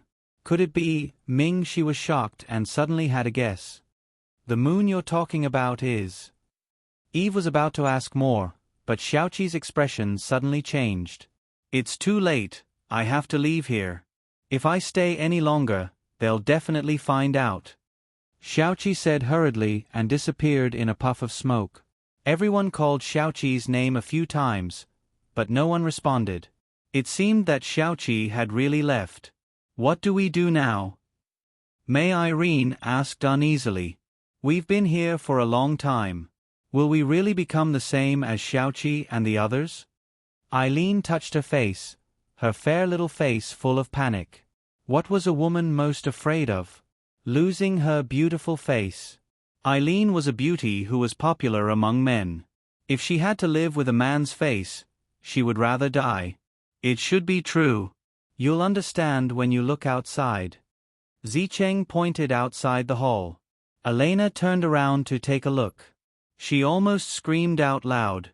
Outside the palace, a large group of identical spirits stood outside the palace. Being stared at by so many identical faces at the same time was not a good feeling. Elena and May Irene screamed at the top of their lungs. Their screams almost tore the roof off. Even Eve was so scared that she hid behind Zicheng, her body trembling. These are the people from the Sand Country. Zicheng swallowed her saliva. This was also the first time she had seen so many people who looked exactly the same. She felt a little uncomfortable in her heart. Not only did these people have the same appearance, even their auras, movements, and expressions were exactly the same. It wasn't scary if one person was like this, but if a group of people were like this, then it was very scary. It must be them. These people are also pitiful. They were tortured by the Sand Emperor just because these people did not save him when he was young. Such methods are indeed cruel. Compared to the Sand Emperor, I suddenly feel that I'm not a bad person. The 7 non-mainstream people who had joined halfway clicked their tongues in wonder. What are you talking about? Fong Li rolled her eyes at them. Looks like we have to go to the moon to take a look, Ming, she suddenly said. The moon? Could it be the crimson moon outside? Zicheng guessed. Ming, she nodded calmly, not saying anything. Zicheng did not expect Ming Shi to like her too much. After the incident at Bewitching Wind Island, she already knew that she would gradually drift apart from Ming Shi and the others from now on. It was impossible for Zicheng not to feel that it was a pity that she missed out on these people's favorability, but she had no way to change her image in Ming Shi's eyes. Forget it, let's just take one step at a time. As long as he was willing to talk to her, she might have a chance to establish a new friendship with Ming Shi and the others. I guessed it was there too. Other than that place, there can't be any other place with a moon. Sherrod looked in the direction of the palace and said with a serious expression, Let's go and meet the Sand Emperor on the moon. Caesar clenched the staff in his hand and said without hesitation. Everyone, including the middle-aged man, agreed to go to the moon to find trouble with the Sand Emperor. They couldn't find a way out, and it was very likely that the exit was with the Sand Emperor. When they eliminated the Sand Emperor, the exit might appear naturally. If they wanted to enter the Crimson Moon, they had to leave this place and go out of the ancient desert city. The Crimson Moon would only appear above the pile of bones. They could only reach the moon if they went out of the city. The quiet street was still silent, but when everyone walked the same path this time, the feeling was different because everyone saw the truth. Faces that looked exactly the same were staring at them with cold and emotionless eyes. Their eyes flashed with an unknown light. They did not pounce on them, nor did they stop them from leaving. What did those undead want to do? Although they were puzzled, no one could give them an answer. Those who thought that there would be a tough battle breathed a sigh of relief. The number of undead was really a bit too large, much larger than the group following Fengwu. Among them, only Fengwu had some research on undead, and there wasn't even a proper necromancer. No matter how one looked at it, the success rate of communicating with these spirits was far too low. According to Xiaoqi, once their appearances completely changed, not only would their appearances change, but even their personalities would change as well. Who knew what a group of spirits with twisted personalities would do? While thinking about it, everyone finally succeeded in walking out of the ancient desert city. When they walked out of the city gate, they saw a pile of bones. There was no scene of skeletons standing up and wielding swords. If they weren't sure that it was impossible for everyone to see, no one would believe that all this was real and that these skeleton soldiers could come back to life. Everyone walked out of the city and passed through the pile of bones. They wanted to go directly into the Crimson Moon, but the Crimson Moon was gone. They didn't see anything at all. How could this be? Where's the moon? Why is the moon gone? Irene May had been frightened more than she had ever been since she was a child. Her spirit was already a little out of control. The disappearance of the moon was the worst news for her. Where's the moon? Where did the moon go? What should we do? What should we do now? Eileen said, a little out of her wits. In the end, what Eileen was most afraid of was going back and waiting, slowly becoming the same as those people inside. Don't panic, I think the moon is not gone. It only appears at a specific time. Don't worry, everyone. Zicheng gently comforted the girls. We can only wait for the red light to appear again. Probably only when the red light appears can we enter the Crimson Moon.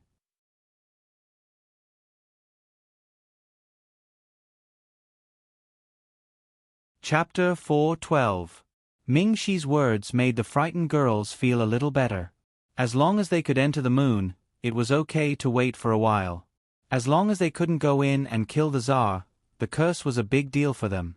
They didn't want to become a man or a monster that was neither male nor female. Everyone stood at the gate, waiting for the red light to appear again. Fengwu leaned on Ming Shi's shoulder and yawned. Her big black eyes were wet. Blinking the water droplets on her eyelashes, Fengwu took out a big chicken leg and ate it. For her, the Tsar was not as important as eating. A large group of spirit bodies followed behind Fengwu. Some were talking, some were studying the bones, and some were circling around Wang Zhiling and Fengwu. In the past, they couldn't see them, but now that they couldn't help but feel a little annoyed at this scene. Be careful later. There might be a trap for us in the Red Moon. Bao Bao flew to Fengwu's ear and whispered, What do you mean? Fengwu asked Bao Bao, puzzled. Are you stupid? Don't you think that Xiaoqi's appearance is very sudden? She kept saying that the Tsar had harmed all of them, but have you ever heard her curse the Tsar? If she really hated the Tsar so much, she wouldn't call him king so easily. It's good enough that she didn't curse him. Fengwu was simple but not stupid. She just didn't use her brain. Now that she followed Bao Bao's train of thought, she easily figured out some things.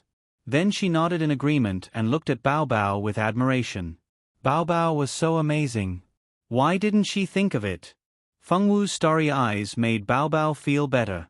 He pulled Bao Bao down and continued to talk about some of his discoveries. There's one more thing. Didn't you notice that other than Xiaoqi, the other spirits were very strange? They didn't speak. They just surrounded us all the way. When we entered the palace, Xiaoqi appeared in the palace. The other spirits stood outside the palace gate. I realized that it wasn't that they didn't want to come in. It was because the palace was protected by a barrier. They couldn't come in. The other spirits couldn't enter, but why were the spirit of emperors and Xiaoqi able to? If that barrier could only block spirits that had been cursed, then Xiaoqi should also be within its range. Although she was only halfway through her transformation, there was a curse on her body. Logically speaking, she shouldn't have been able to come in. However, not only did she come in, but she was also able to talk to us for half a day. Also, if Xiaoqi really has the ability to enter the palace's barrier at any time, the other spirits shouldn't be able to bully her. After all, the other spirits can't enter the palace, and spirits don't need to eat. If she hides in there, who can bully her? But she said that she is often bullied. This is very unreasonable. The strangest thing is that what she said doesn't match what we saw in the diary. You can think back. In that diary, other than the owner of the diary, there were a few newcomers who entered the ancient desert city. The owner of the diary hadn't completed her transformation yet, not to mention those who came later. If it's really like what she said, that the transformation will stop once she dies, then what about those who came later? They shouldn't have undergone any transformation either. They died without completing their transformation, and they can't transform after death. However, she didn't mention a single word about those people. It was as if they had never appeared. There are so many suspicious points, but they didn't notice any of them. I'm speechless with their intelligence. Bao Bao suddenly felt like he was crushing his opponent in terms of intelligence. How could he solve this? Bao Bao's examples all pointed to the fact that Xiaoqi was a very problematic person. He didn't know if the smarter ones in the group like Ming Shi, Kaiser, Juanzi, Lu Chen, and Zicheng had noticed this. In any case, he was sure that the fool Feng Wu wouldn't be able to notice these suspicious points. These bones were all killed by sorcery. You don't have to look at them anymore. The spirit of the emperor saw Ming Shi holding a bone in his hand and examining it with a serious expression. He stepped forward and said calmly, "Sorcery? Do you know how they died?" Ming Shi turned his head. From his eyes, the spirit of the emperor could see the respect this youth had for him. This made the spirit of the emperor feel quite good. The spirit of the emperor was in a good mood and didn't mind telling him more. Everyone's attention was also attracted. They all pricked up their ears, wanting to hear what the spirit of the emperor had to say. Feng Wu bit into the drumstick and ate it with relish. She blinked her eyes at the spirit of the emperor. Seeing her eating so happily, the others looked at the pile of bones nearby. How big of a heart did she have to be able to eat in such an environment? Wasn't she disgusted? They felt a little nauseous watching her eat. However, now wasn't the time to think about this. Everyone just glanced at the drumstick in Feng Wu's hand and shifted their attention away.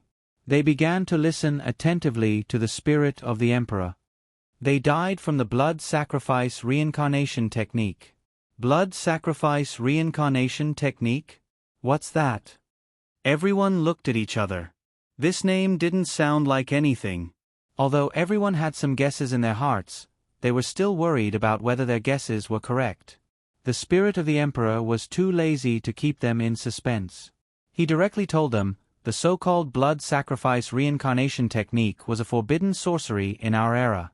The person who performed this technique would absorb the blood of thousands of living creatures. From this blood, he would be able to obtain a chance to be reborn.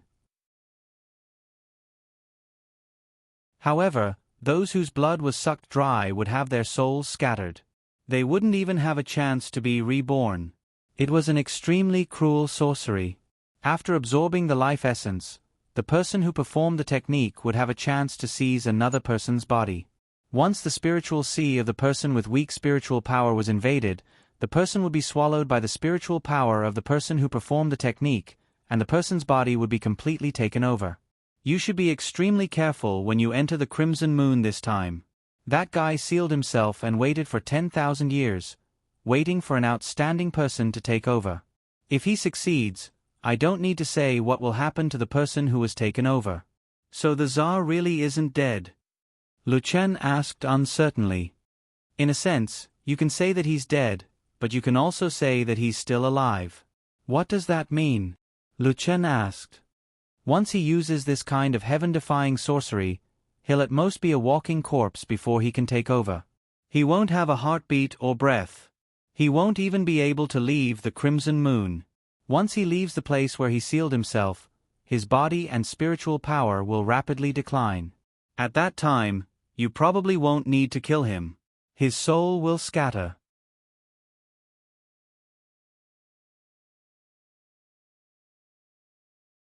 Chapter 413. The words of the Emperor's spirit undoubtedly caused a layer of haze to appear in the hearts of everyone present. If they wanted to defeat the Tsar, they would face the danger of being possessed. If they did not go, then with the passage of time, there was a high possibility that they would end up like the spirits inside, becoming someone else's appearance, losing their own thoughts and consciousness, and staying in the ancient desert city forever.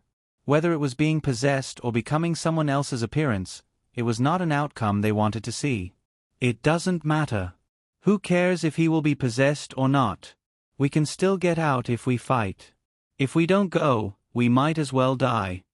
Unexpectedly, the 7 non-mainstream people were the first to understand.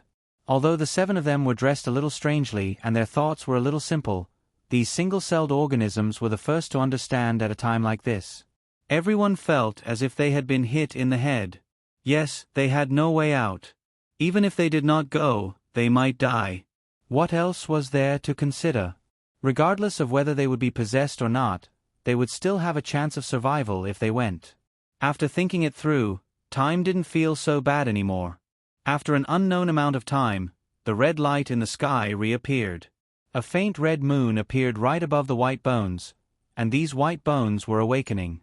Everyone exchanged glances and flew toward the red moon together. At this moment, in the red moon, a rather handsome young man was sitting quietly on the throne. He seemed to have sensed something, and the corners of his mouth curled up into a cold smile. Is it here? It has been 10,000 years, and this opportunity has finally come. This man was the target that Ming Shi and the others wanted to eliminate, the king of the Sand Country, the Tsar. Entering the Crimson Moon was unexpectedly smooth. Because it was too smooth, it made people feel uneasy. When everyone stepped onto the Crimson Moon, the scene they saw shocked everyone. It was actually an ancient desert city, which was exactly the same as the city below. The city was exactly the same, and the streets were exactly the same. Even the location and appearance of the palace were exactly the same. The Tsar must be in the palace. This answer appeared in everyone's heart. Everyone held their weapons tightly. The opponent they were about to face was a peerless expert from 10,000 years ago. If they didn't win this battle, then all of them would die here. Ming Shi and the others walked step by step towards the palace in the center of the ancient desert city. When they reached the palace gate slowly opened by itself. Ha ha ha! After 10,000 years, someone has finally come. This king can finally see the light of day again. When Ming Shi and the others walked into the hall, they were greeted by the Tsar's excited laughter. The Sand Emperor had been waiting for this opportunity for 10,000 years. Back then, if it wasn't because the sea god had dragged his sand country into the divine mausoleum, he would have found a new body and been reborn perfectly. He didn't need to seal himself in this crimson moon and absorb the baleful aura to nourish his soul and spiritual power in order to preserve his soul and spiritual power. Feng Wu frowned as she looked at the dense baleful aura around her. It turned out that the reason why she couldn't find any baleful aura outside was because all the baleful aura was concentrated in one place. That was why she couldn't see any other places. Sand Emperor, die. Zicheng held the magic staff in his hand and looked at the Sand Emperor with a serious face. You want to kill this king with just the likes of you? Little things who overestimate themselves. The Sand Emperor sneered and looked at Zicheng and the others with disdain. He was the ancient Sand Emperor who was half human and half demon. His strength was so strong that he was half a step away from having the power of a real demon. Of course, it was impossible for him to put Feng Wu and the others in his eyes. "Everyone, let's attack together." Caesar shouted and took the lead to attack with his magic staff. Zicheng followed closely behind, and a great battle broke out just like that. At this time, outside the hall, the spirit of the emperor and the other undead didn't follow Feng Wu. They quietly looked at the big battle in the hall with a serious expression, but there was also an incomprehensible look on their faces. "Your Highness, are we really not going to go in and help Xiao Wu and the others?" A spiritual body wearing a general's armor stood respectfully beside the spirit of the emperor. "We have more important things to do." The spirit of the emperor took a deep breath and his eyes darkened. "What is it?" The other spiritual bodies were also very curious. They all looked at their omnipotent king and asked for an answer. "Find something and destroy it." "What is it?" "The blood sacrifice reincarnation technique." "The blood sacrifice reincarnation technique. Shouldn't that thing be with the Sand Emperor?" the spiritual bodies asked in confusion. "No, it's somewhere else." Feng Wu didn't know about these conversations, but she knew what the spirit of the emperor wanted to do. The spirit of the emperor was worried that if the blood sacrifice reincarnation technique was remembered by the people present and spread it, then the consequences would be unimaginable. In order to prevent this evil technique from appearing in the world again, the spirit of the emperor decided to find this blood sacrifice reincarnation technique and then destroy it. Except for Feng Wu, the others didn't know what the spirit of the emperor wanted to do. They were not in the mood to think about the blood sacrifice reincarnation technique now. Everyone's spirit was highly concentrated. They were bent on killing the Sand Emperor and leaving this so-called Sand Country. The Sand Emperor was worthy of being a peerless expert 10,000 years ago. Everyone together couldn't do anything to him. He and Ming Shi and the others obviously didn't use their full strength. It was as if they were playing with children. The gap in strength made people feel desperate. It was hard to imagine how strong the experts from 10,000 years ago were. The long sword in Ming Shi's hand emitted a dazzling golden light, and a golden sword light attacked the Sand Emperor. The Sand Emperor's expression didn't change. He didn't even leave his throne. With a gentle wave of his hand, he dealt with Ming Shi's attack. "Boy, you are the strongest among all of us.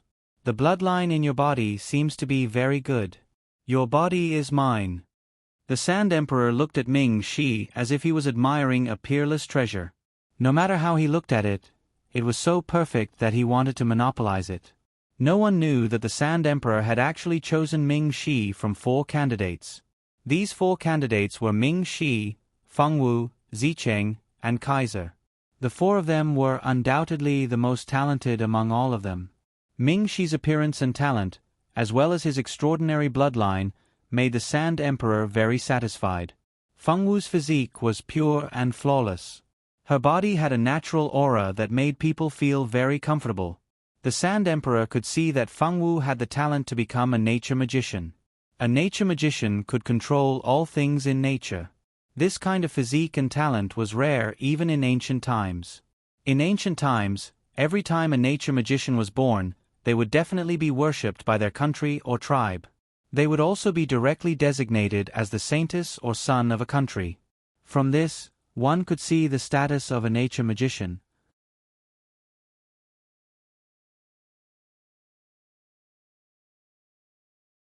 Chapter 4:14. In ancient times, every time a nature mage was born, they would definitely be worshipped by their own country or tribe, or directly designated as a country's holy maiden or holy son. From this, one could see the status of a nature mage. As for Zicheng and Caesar, both of them were extremely talented people. However, what the Tsar liked about them was not their talent, but their luck. These 2 people were shrouded in great luck. They were the children of luck of this era. The children of luck were born with a mission. Some of them were born to save the world, and some were born to destroy the world. Whether the 2 of them were born to save the world or to destroy the world, the children of luck were protected by the world's luck. They may encounter dangers, but before their mission was completed, no one could kill them. If they touched the 2 of them, they would be cursed by the world's consciousness. The curse of the world's consciousness was not something the Tsar could resist. Because of this, Zicheng and Caesar were lucky enough to be removed from the Tsar's list of candidates. The remaining two candidates were Fengwu and Ming Shi. Fengwu's talent as a nature mage moved the Tsar, but she was a woman, so the Tsar could only reluctantly give up on her and choose Ming Shi as the target for possession. As a result, Ming Shi managed to emerge victorious from the 4 selections. His luck was truly intoxicating. A red chain flew out from the Tsar's hand, but in the blink of an eye, Ming Shi was bound by this red chain, and he couldn't use any ability. Because the Tsar's movement was too fast, Ming Shi didn't even have time to escape, and he was already in danger. Senior Ming Shi. Zicheng was shocked, and immediately attacked the chain with metal magic, trying to cut it open. Unfortunately, the magic had no effect at all. Ming Shi was still bound in place. Fengwu frowned worriedly. She called in her heart, and Xiaochun flew out from Fengwu's body, and in the blink of an eye, flew towards Ming Shi. With a slash of the sword, the originally motionless red chain became thinner. The evil aura on the chain decreased by more than half. Lu Chen and the others were stunned. They didn't expect Fengwu to have such strength. Everyone saw Zicheng's strength just now, but they didn't expect Fengwu's strength to be much stronger than Zicheng's. Otherwise, it would be impossible for the chain to change. As soon as the pure sword appeared, the Tsar immediately felt a kind of panic, as if a natural enemy had appeared, making him want to escape immediately. The Tsar was the Tsar. He quickly calmed down, and his eyes flashed as he looked at the pure sword, and suddenly turned into a stream of light and rushed into Ming Shi's sea of consciousness. Ah! Everyone was shocked. They could tell that the Tsar had chosen Ming Shi to possess his body. No, everyone, quickly kill him. If the Tsar succeeds, we will all die. Among the last few people to join in, someone shouted. The middle-aged man, who was obviously the leader of the group, also looked uncertain. He wasn't sure if he should take advantage of this moment to kill Ming Shi and kill the Tsar. Everyone, do it. Without waiting for the middle-aged man to make a decision, the other people with him had already started to attack. They raised their weapons, and used their sword qi and magic to attack Ming Shi. At this time, whether it was Zicheng, Fengwu, or the 7 non-mainstream people, their reaction was very consistent. They surrounded Ming Shi to protect him, not letting the middle-aged man and the others hurt Ming Shi. Their attacks were all blocked. At this time, Ming Shi's face began to turn green and white. At a glance, they knew that he was fighting for his body. Get out of the way. Let's kill the Tsar together while he's trying to possess the Tsar's body. This way, the Tsar will be eliminated immediately and everyone will be able to go out. Why not? A young man said eagerly. He didn't understand why they didn't let him do the good thing. As long as he died, everyone would be able to survive. Obviously, the people who attacked with the young man had the same idea. Everyone stared at Fengwu and the others with dissatisfaction. They felt that they wanted to drag all of them to death for one person. Since you don't get out of the way, don't blame us for not showing mercy. The middle-aged man seemed to have made up his mind. When he looked at Ming Shi, there was a trace of reluctance on his face, but soon his face became firm. He wanted to leave here. He must go out alive. No one can stop him. How could this group of people understand the despair they felt when they saw the people around them disappear day by day, and they couldn't find the reason? They didn't understand anything. No. Fengwu pursed her lips and looked at them seriously. We won't get out of the way. You can't hurt Ming Shi. Zicheng looked at the middle-aged man and the group of people with a righteous expression and said firmly, "What's wrong with you guys? Ming Shi can definitely survive. You can't hurt him." Mei Irene and Eileen also stood in front of Ming Shi with firm faces. The two of them had a good impression of Ming Shi, of course. They didn't want anyone to hurt Ming Shi. While the two sides were in a stalemate, Ming Shi's spirit sea was in a great battle. The Tsar's consciousness was extremely powerful, chasing Ming Shi to the point where he could only dodge. He had no power to fight back. The Tsar's consciousness had existed for tens of thousands of years, and for 10,000 years, his spirit and consciousness had been nourished by an endless amount of evil spirit. This evil spirit had allowed his spirit and consciousness to grow to a terrifying level. It was not something that a young man like Ming Shi, who was born less than 20 years old, could compare to. Boy, there's no need to run, it's useless, just obediently merge with this king, and in the future, you and this king will have eternal life together, isn't that good? The Tsar's cold and proud voice sounded in Ming Shi's ears. Ming Shi continued to run in his spirit sea without looking back. His face was ashen. This was the first time in his life that he had been in such a difficult situation.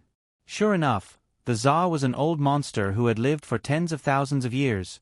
He was too strong. I will never let you devour me. Ming Shi's voice was not afraid. Although he was running in front, there was no trace of embarrassment or despair in his voice. That's not up to you. The Tsar smiled confidently, his speed suddenly doubled, and he rushed in front of Ming Shi. Come, merge with this king, in the future, you will be me, and I will be you, we will have eternal life together. The Tsar's voice was full of endless temptation and magic. At this time, Ming Shi had nowhere to run, he could only watch as the Tsar pounced on him. Feng Wu blocked the sword in the middle-aged man's hand. The middle-aged man was shocked. Although he knew that Feng Wu's strength was not weak, he never thought that she would be so powerful that he, a half-step sword great master, could not gain any advantage in front of her. If word of this spread out, perhaps no one would believe it.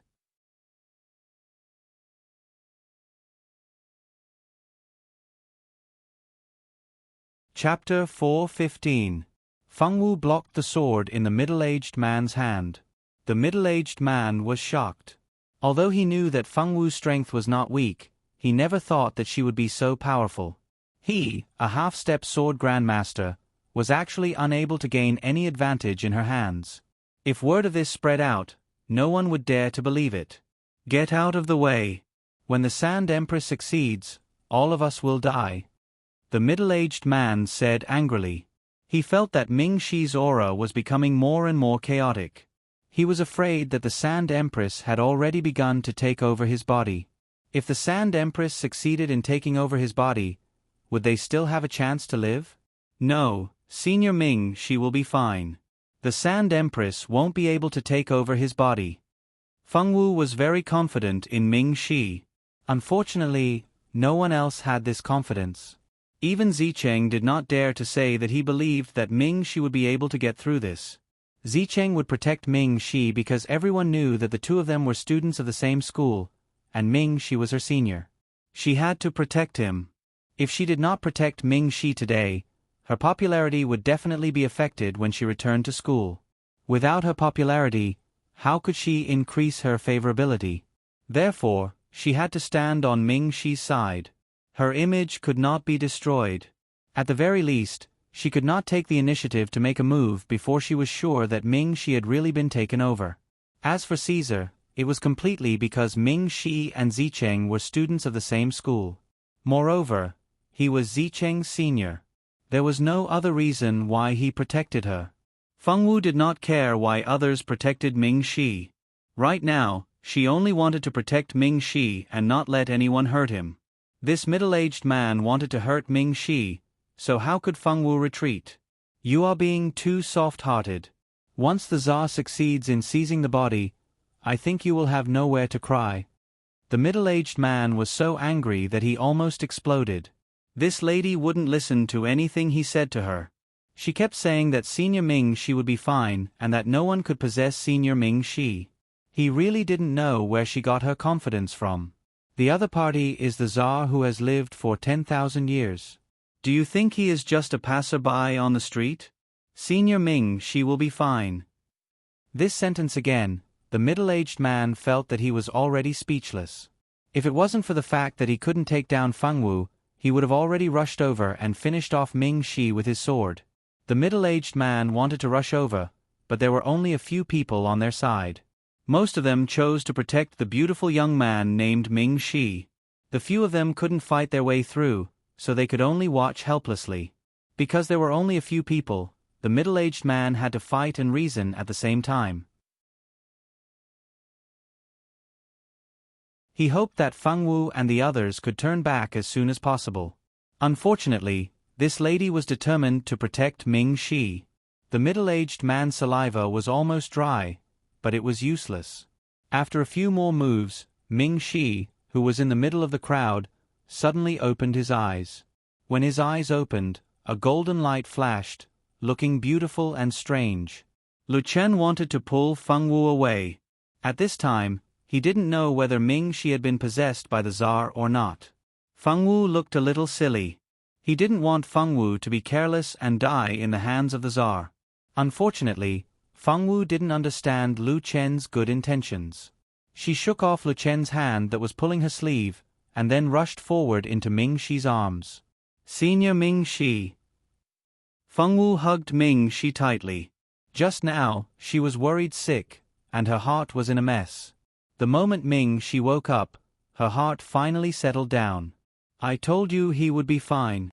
Baby's voice suddenly came into Feng Wu's ears. She knew that Baby was communicating with her mind. Feng Wu didn't have time to care about Baby now. All her attention was attracted by Ming Shi. I made you worry. I'm fine. Ming Shi touched Feng Wu's little head and said gently, Are you really Ming Shi?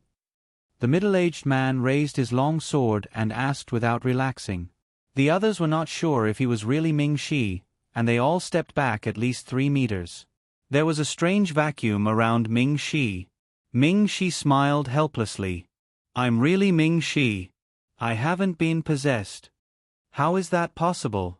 The Tsar clearly entered your spirit sea. Do you think we will believe that he didn't possess you?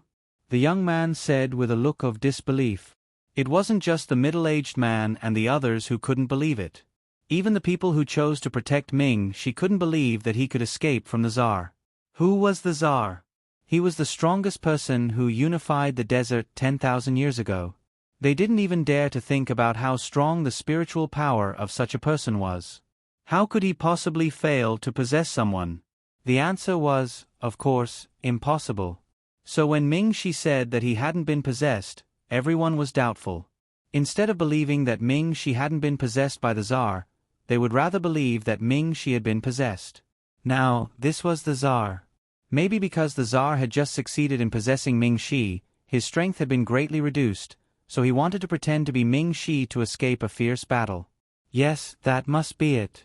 Ming Shi still didn't know what everyone was thinking, otherwise, he would definitely be dumbfounded. He was almost possessed, but the Tsar missed one point. He was not an ordinary human being, and there was divine blood flowing in his body.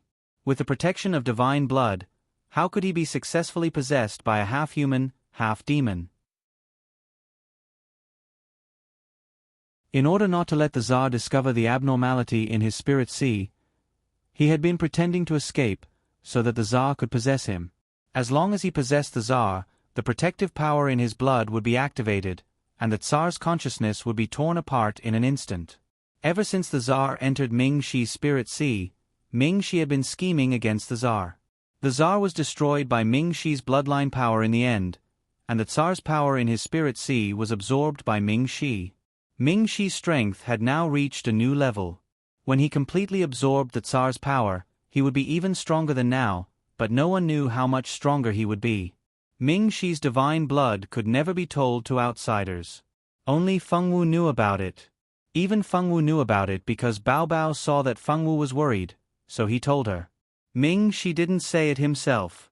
My spirit sea is a bit special, so the Tsar couldn't possess me, Ming Shi said. Do you think I'll believe you? The young man still didn't believe it. Zicheng also had some hesitation in her heart. It wasn't until she asked the system and learned that Ming Shi was indeed not possessed that she was relieved. In addition to collecting favorability points to exchange for things, the system rarely helped her. If she wanted to know something, she had to use favorability points to exchange for it. It was really rare for the system to tell her the answer so readily like this time.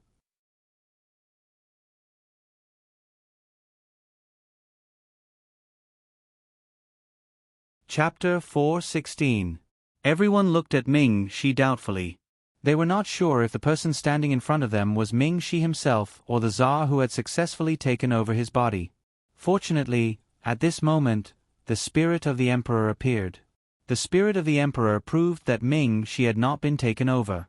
Only then did Zicheng and the others heave a sigh of relief. Speaking of which, since the Tsar is already dead, does that mean that the curse has also disappeared?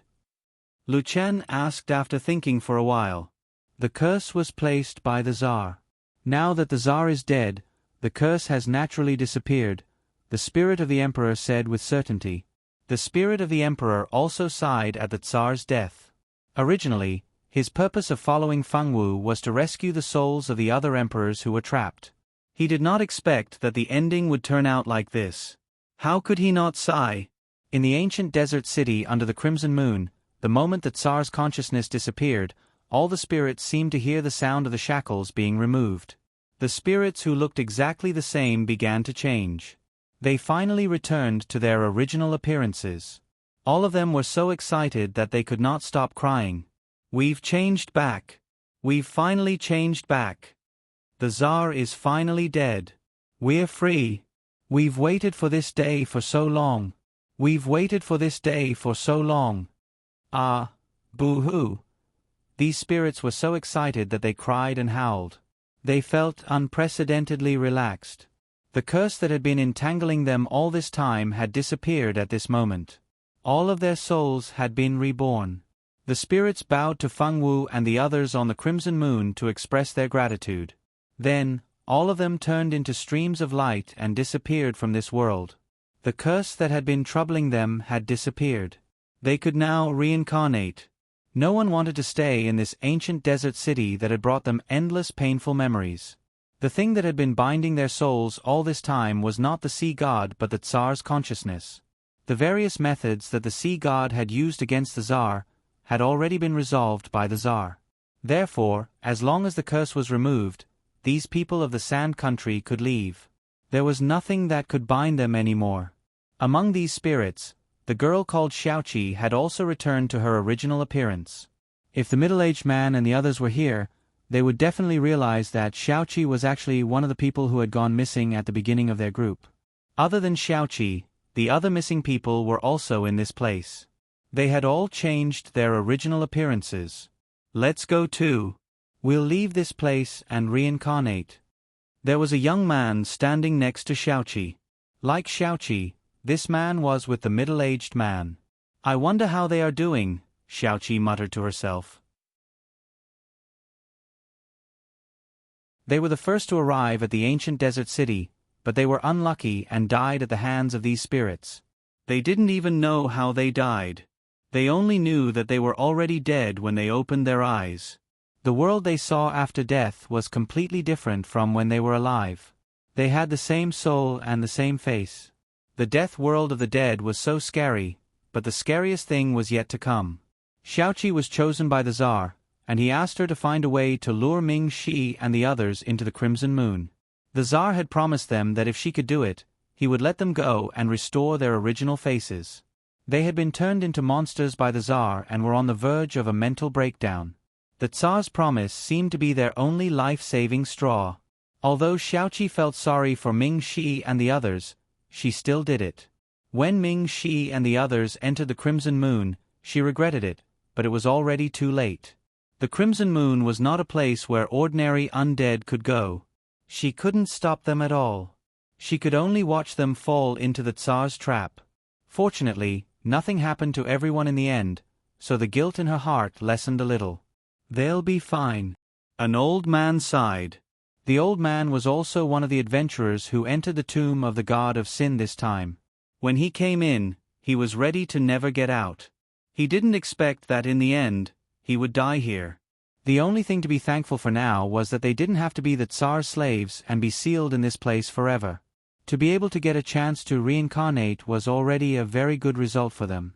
Everyone looked at the crimson moon with complicated eyes.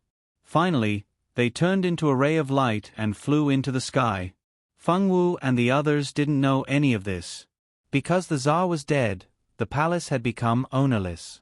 The middle-aged man and the others began to rummage through the palace for useful treasures. Although they found some good magic tools, the real valuable things had already been put away by the spirit of the emperor. The most valuable thing in the entire palace was the blood sacrifice reincarnation technique. Zicheng was very interested in this evil technique. She didn't want to practice this evil technique herself, but wanted to sell it to the system store in exchange for points. This kind of rare technique could be exchanged for considerable points. Naturally, she didn't want to let it go. It was a pity that they couldn't find the blood sacrifice reincarnation technique in the entire palace. Zicheng suspected that the blood sacrifice reincarnation technique might not have been recorded, but it had always been in the Tsar's mind. Since Ming Shi had defeated the Tsar's consciousness, it meant that the blood sacrifice reincarnation technique had already fallen into Ming Shi's hands. Zicheng was a little disappointed. Since it had fallen into Ming Shi's hands, it was impossible for her to get it. Even if she asked Ming Shi about this evil technique, he wouldn't tell her. Feng Wu took advantage of the time when everyone went to search for treasures in the palace to let Xiaochun purify the evil aura in the Crimson Moon. When Xiaochun heard that there was something to eat, he immediately flew out to purify the evil aura. The moment Xiaochun started to purify, the buildings in the Crimson Moon started to collapse. The ground seemed to have been cut open and split into pieces. At this moment, a black teleportation point appeared in front of everyone. Everyone immediately flew into the teleportation point. Xiaochun returned to Feng Wu's dantian. Ming Shi held Feng Wu's hand, and the two of them jumped into the teleportation point together. Following the disappearance of the Crimson Moon, the entire Sand Country was forever sealed. Time passed day by day. In the blink of an eye, Ming Shi and the others had been in the Sea God's tomb for more than 10 days. In these 10 days, no one had returned. Ajur, Riot, and Mo Gue obediently stayed on the ship. Every day, they would either play with Xiao Yi or sit at the back of the ship to fish.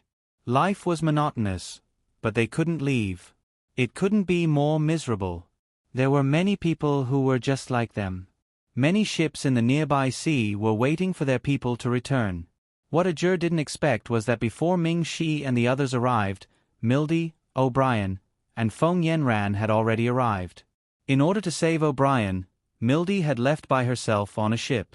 She didn't care about the trouble she would cause Ming Shi and the others.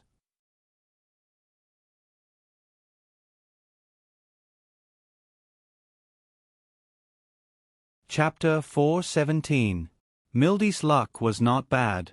She drove the boat to look for her fiancé, and finally found O'Brien, who was washed to the deserted island by the current a few days ago. After spending some time with Feng Yanran, O'Brien had completely fallen in love with Feng Yanran, this kind and weak girl. The two of them were lucky. On the deserted island, they actually found the old residence of an ancient magician. In that place, the two of them obtained a lot of precious magic books and magic weapons that did not exist in this era.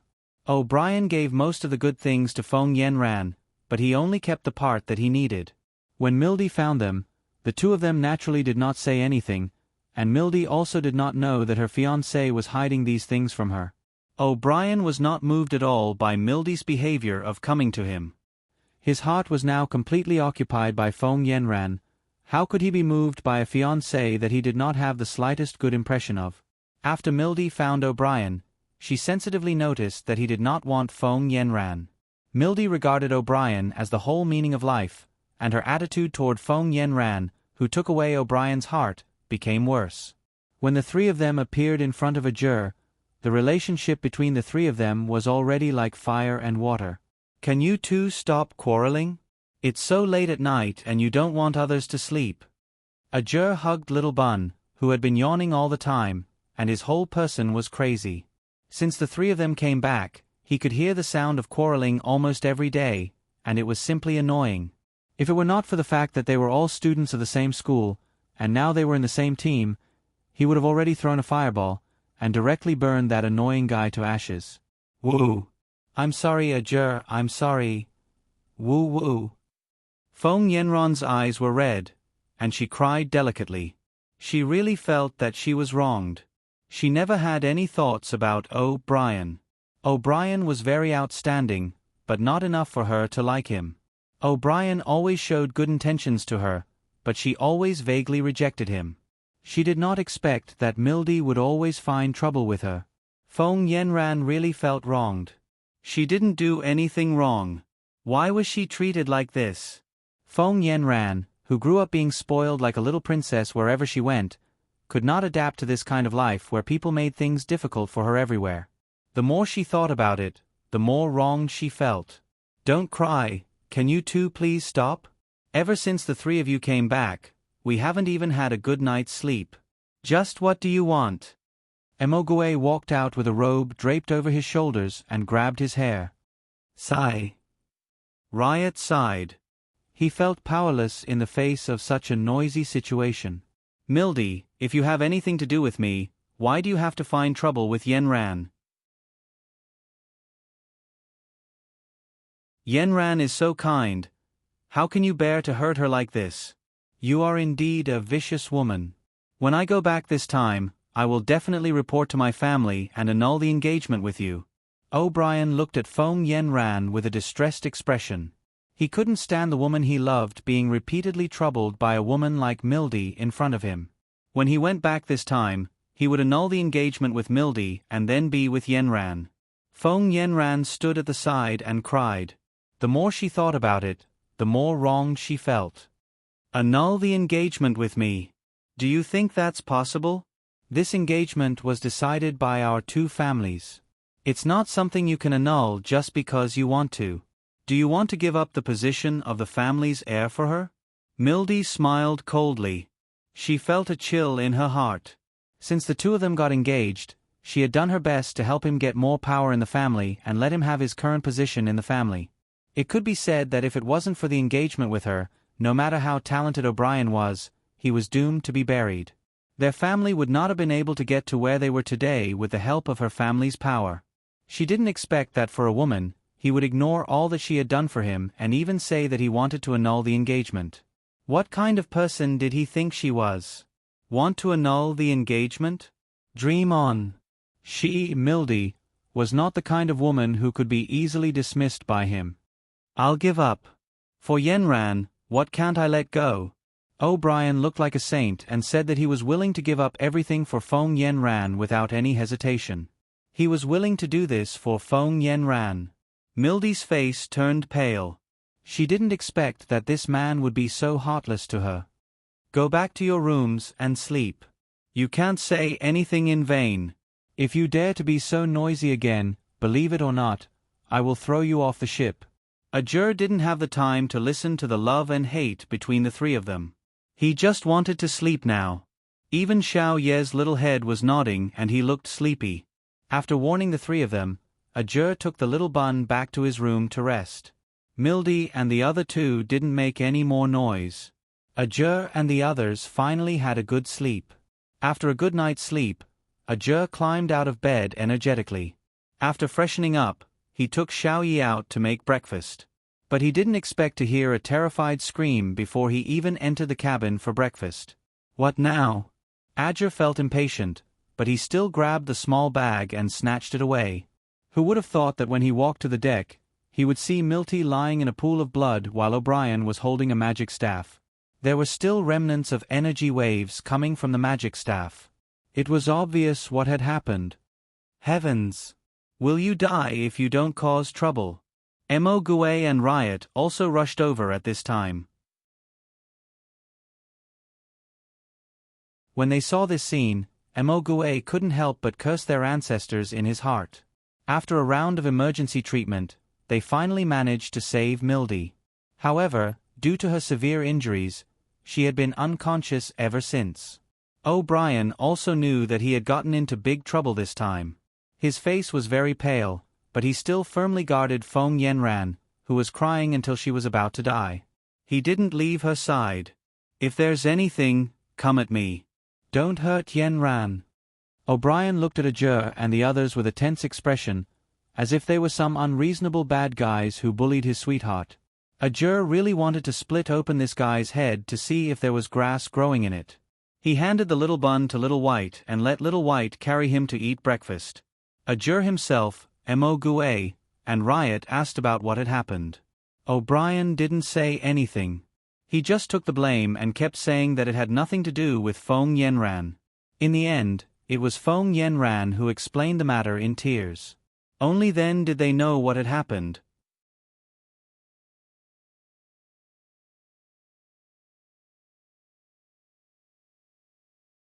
Chapter 4:18. In Feng Yenran's cries, Ajur and the other two finally knew what had happened. This morning, Feng Yenran got up very early. After she got up, she wanted to go to the kitchen to make breakfast for everyone. She didn't expect to meet Mildy, who also got up early. Needless to say, when the two met, they quarreled again.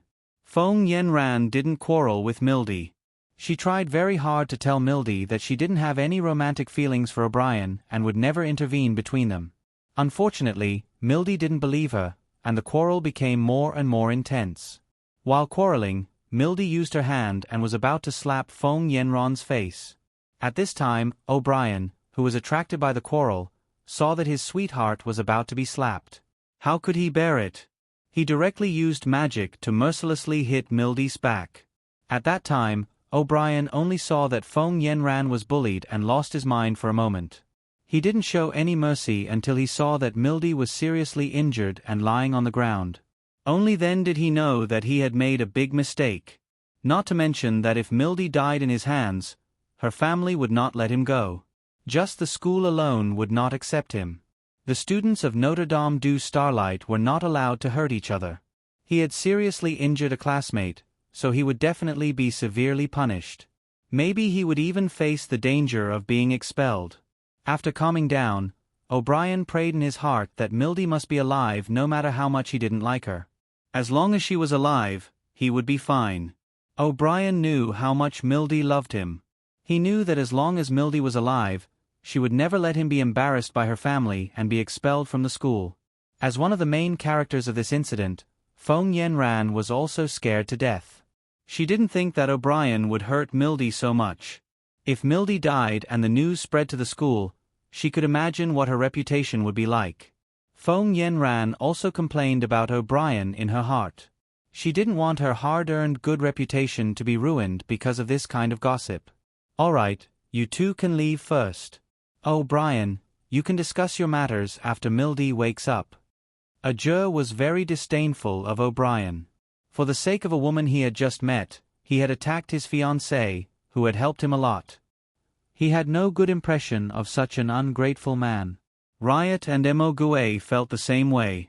The three of them chased Feng Yenran and O'Brien out before trying to find a way to treat Mildy's injuries with life potions. Fortunately, the potions in their hands were of high quality, and Mildy managed to keep her life. After Mildy woke up, O'Brien went to look for her alone. No one knew what they talked about, but in the end, Mildy expressed that she would not pursue the matter of O'Brien hurting her. After Mildy expressed that she would not pursue the matter, O'Brien was relieved. He did not even look at Mildy and chased after Feng Yenran every day. This time, Mildy did not look for Feng Yenran to make a scene. She was very calm. Seeing that Mildy did not look for trouble, both Feng Yenran and Brian breathed a sigh of relief. However, Ajur felt that Mildy's attitude was very strange. He had a feeling that something big was going to happen. However, Ajur did not intend to interfere.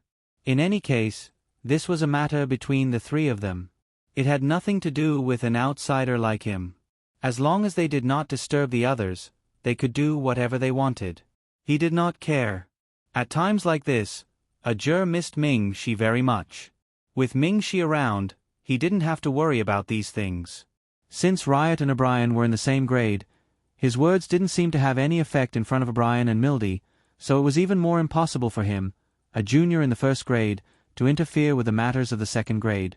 Senior Ming-Shi, Xiao Wu, the two of you should come back quickly.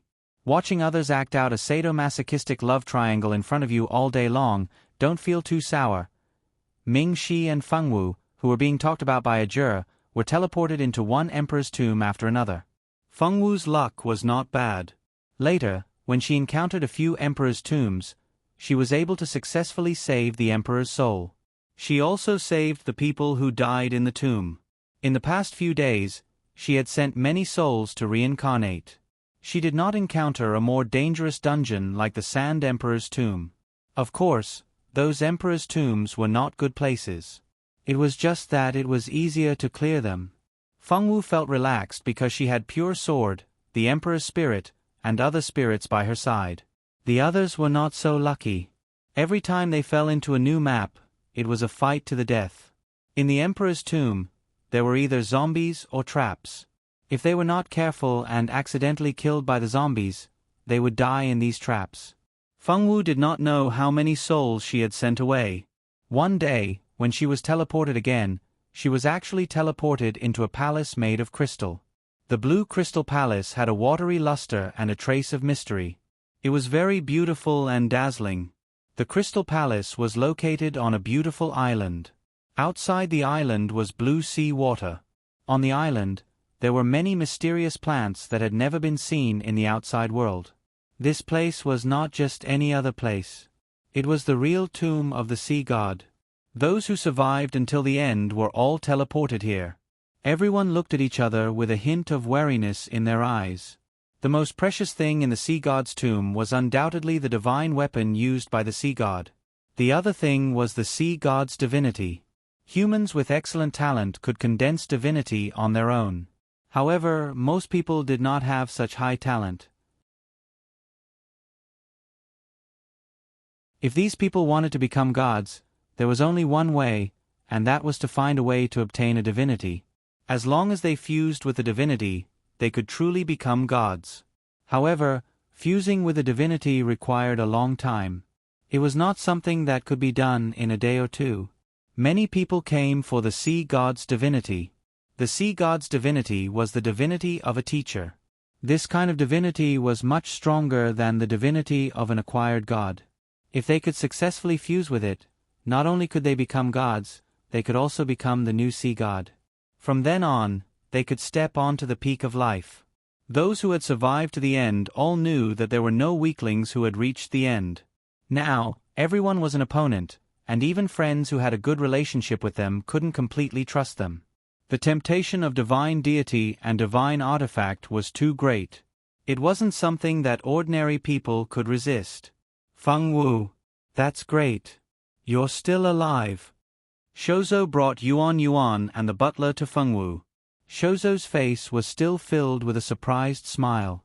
Shouzo had always been worried about Fengwu, a friend who had taken care of him. Fortunately, the people he cared about were all fine.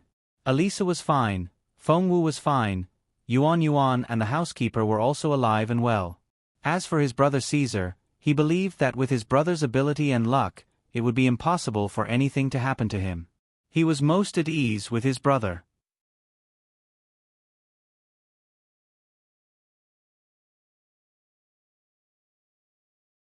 Chapter 419. Fengwu raised her head when she heard the voice. She did not expect to meet Caesar, who she had been separated from for a long time. Fengwu was about to say something when she realized that someone was waving at her from not far away. The people waving at her were Margaret and her sister. The siblings were fine and seemed to be in good spirits. It seemed like they had not suffered much.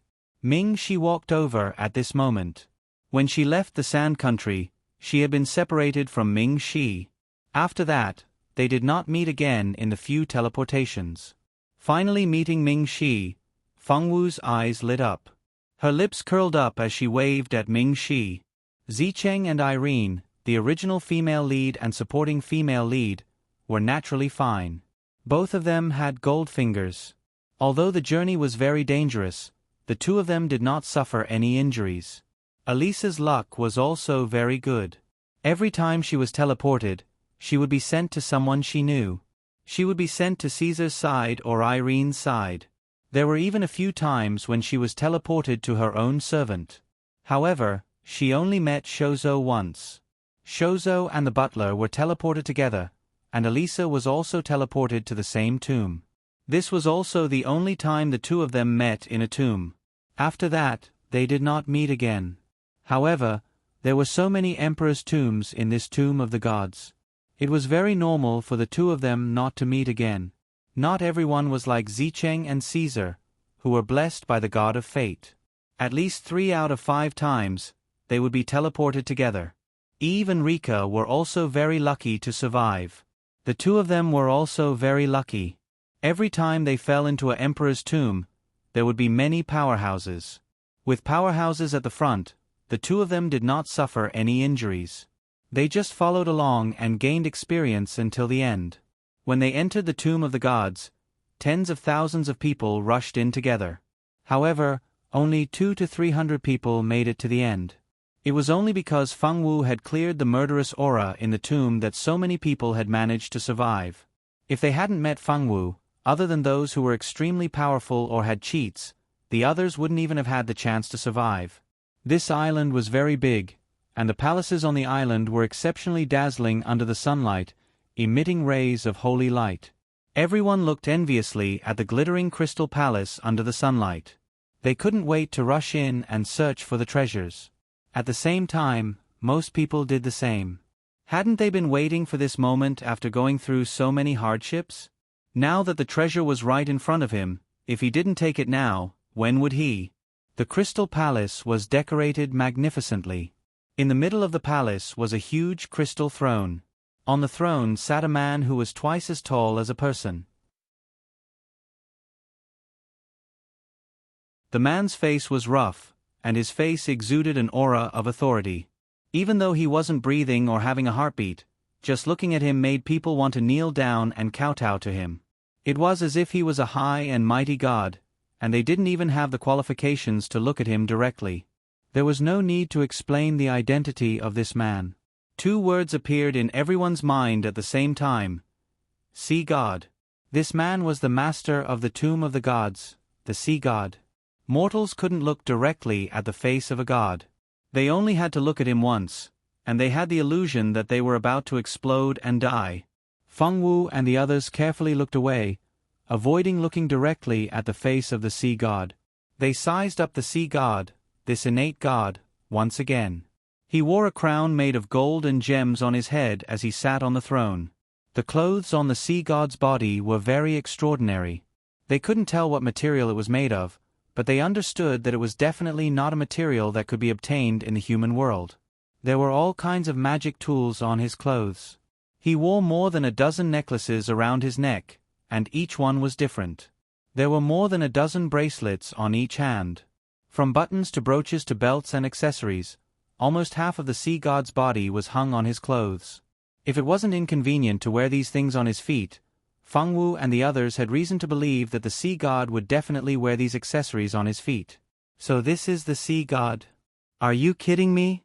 Why does he have the temperament of a nouveau riche? Are you sure this guy isn't just another trick that the sea god came up with? No one would believe that the guy who had hung himself like a human-shaped Christmas tree after his death was the sea god when they first saw him. Don't think I'm fooled just because I'm not well educated. This guy must be a fake. That was what most people were thinking. Only a few people with sharp eyes noticed that the things hanging on the sea god's body were not ordinary. The lowest grade among them was legendary. The highest grade among them was semi-god equipment. It was unbelievable. Who would have thought that the extremely rare legendary and semi-god equipment of the heavenly wind continent would be hung all over the sea god's body like ordinary accessories? Luwuji's eyes burned passionately as he looked at the rare treasures hanging on the sea god's body. He made up his mind to grab as many as he could.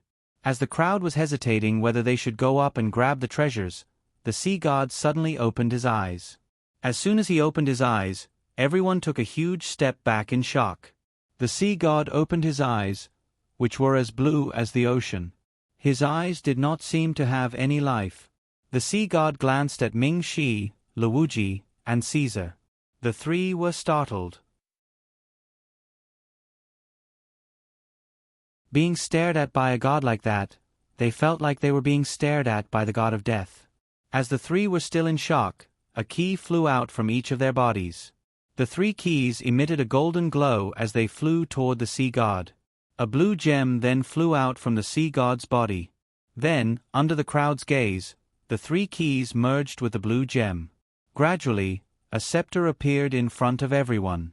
The scepter was golden in color, with a huge blue gem embedded in it. The scepter was surrounded by golden vines, giving it a mysterious and alluring appearance.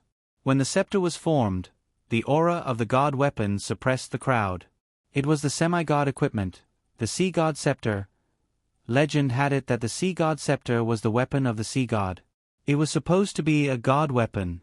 Unfortunately, the sea god scepter was heavily damaged during the Great Battle, dropping from a god weapon to a semi-god equipment. Although it was a semi-god equipment, it was not impossible to restore it to a god weapon. However, It would take a long time to do so. Although a semi-god equipment was not as precious as a god weapon, it was still a rare existence in the Heavenly Wind continent. Currently, only a few super factions possessed a semi-god equipment. These factions treated their semi-god equipment as their greatest treasure. Unless they encountered a calamity that forced them to use their semi-god equipment, most of the time, the semi-god equipment was more like a spiritual symbol that was kept in a secret room of the faction. Even the disciples of the faction might not be able to see one in their lifetime. You're tuning in to the Narrate and Escape YouTube channel.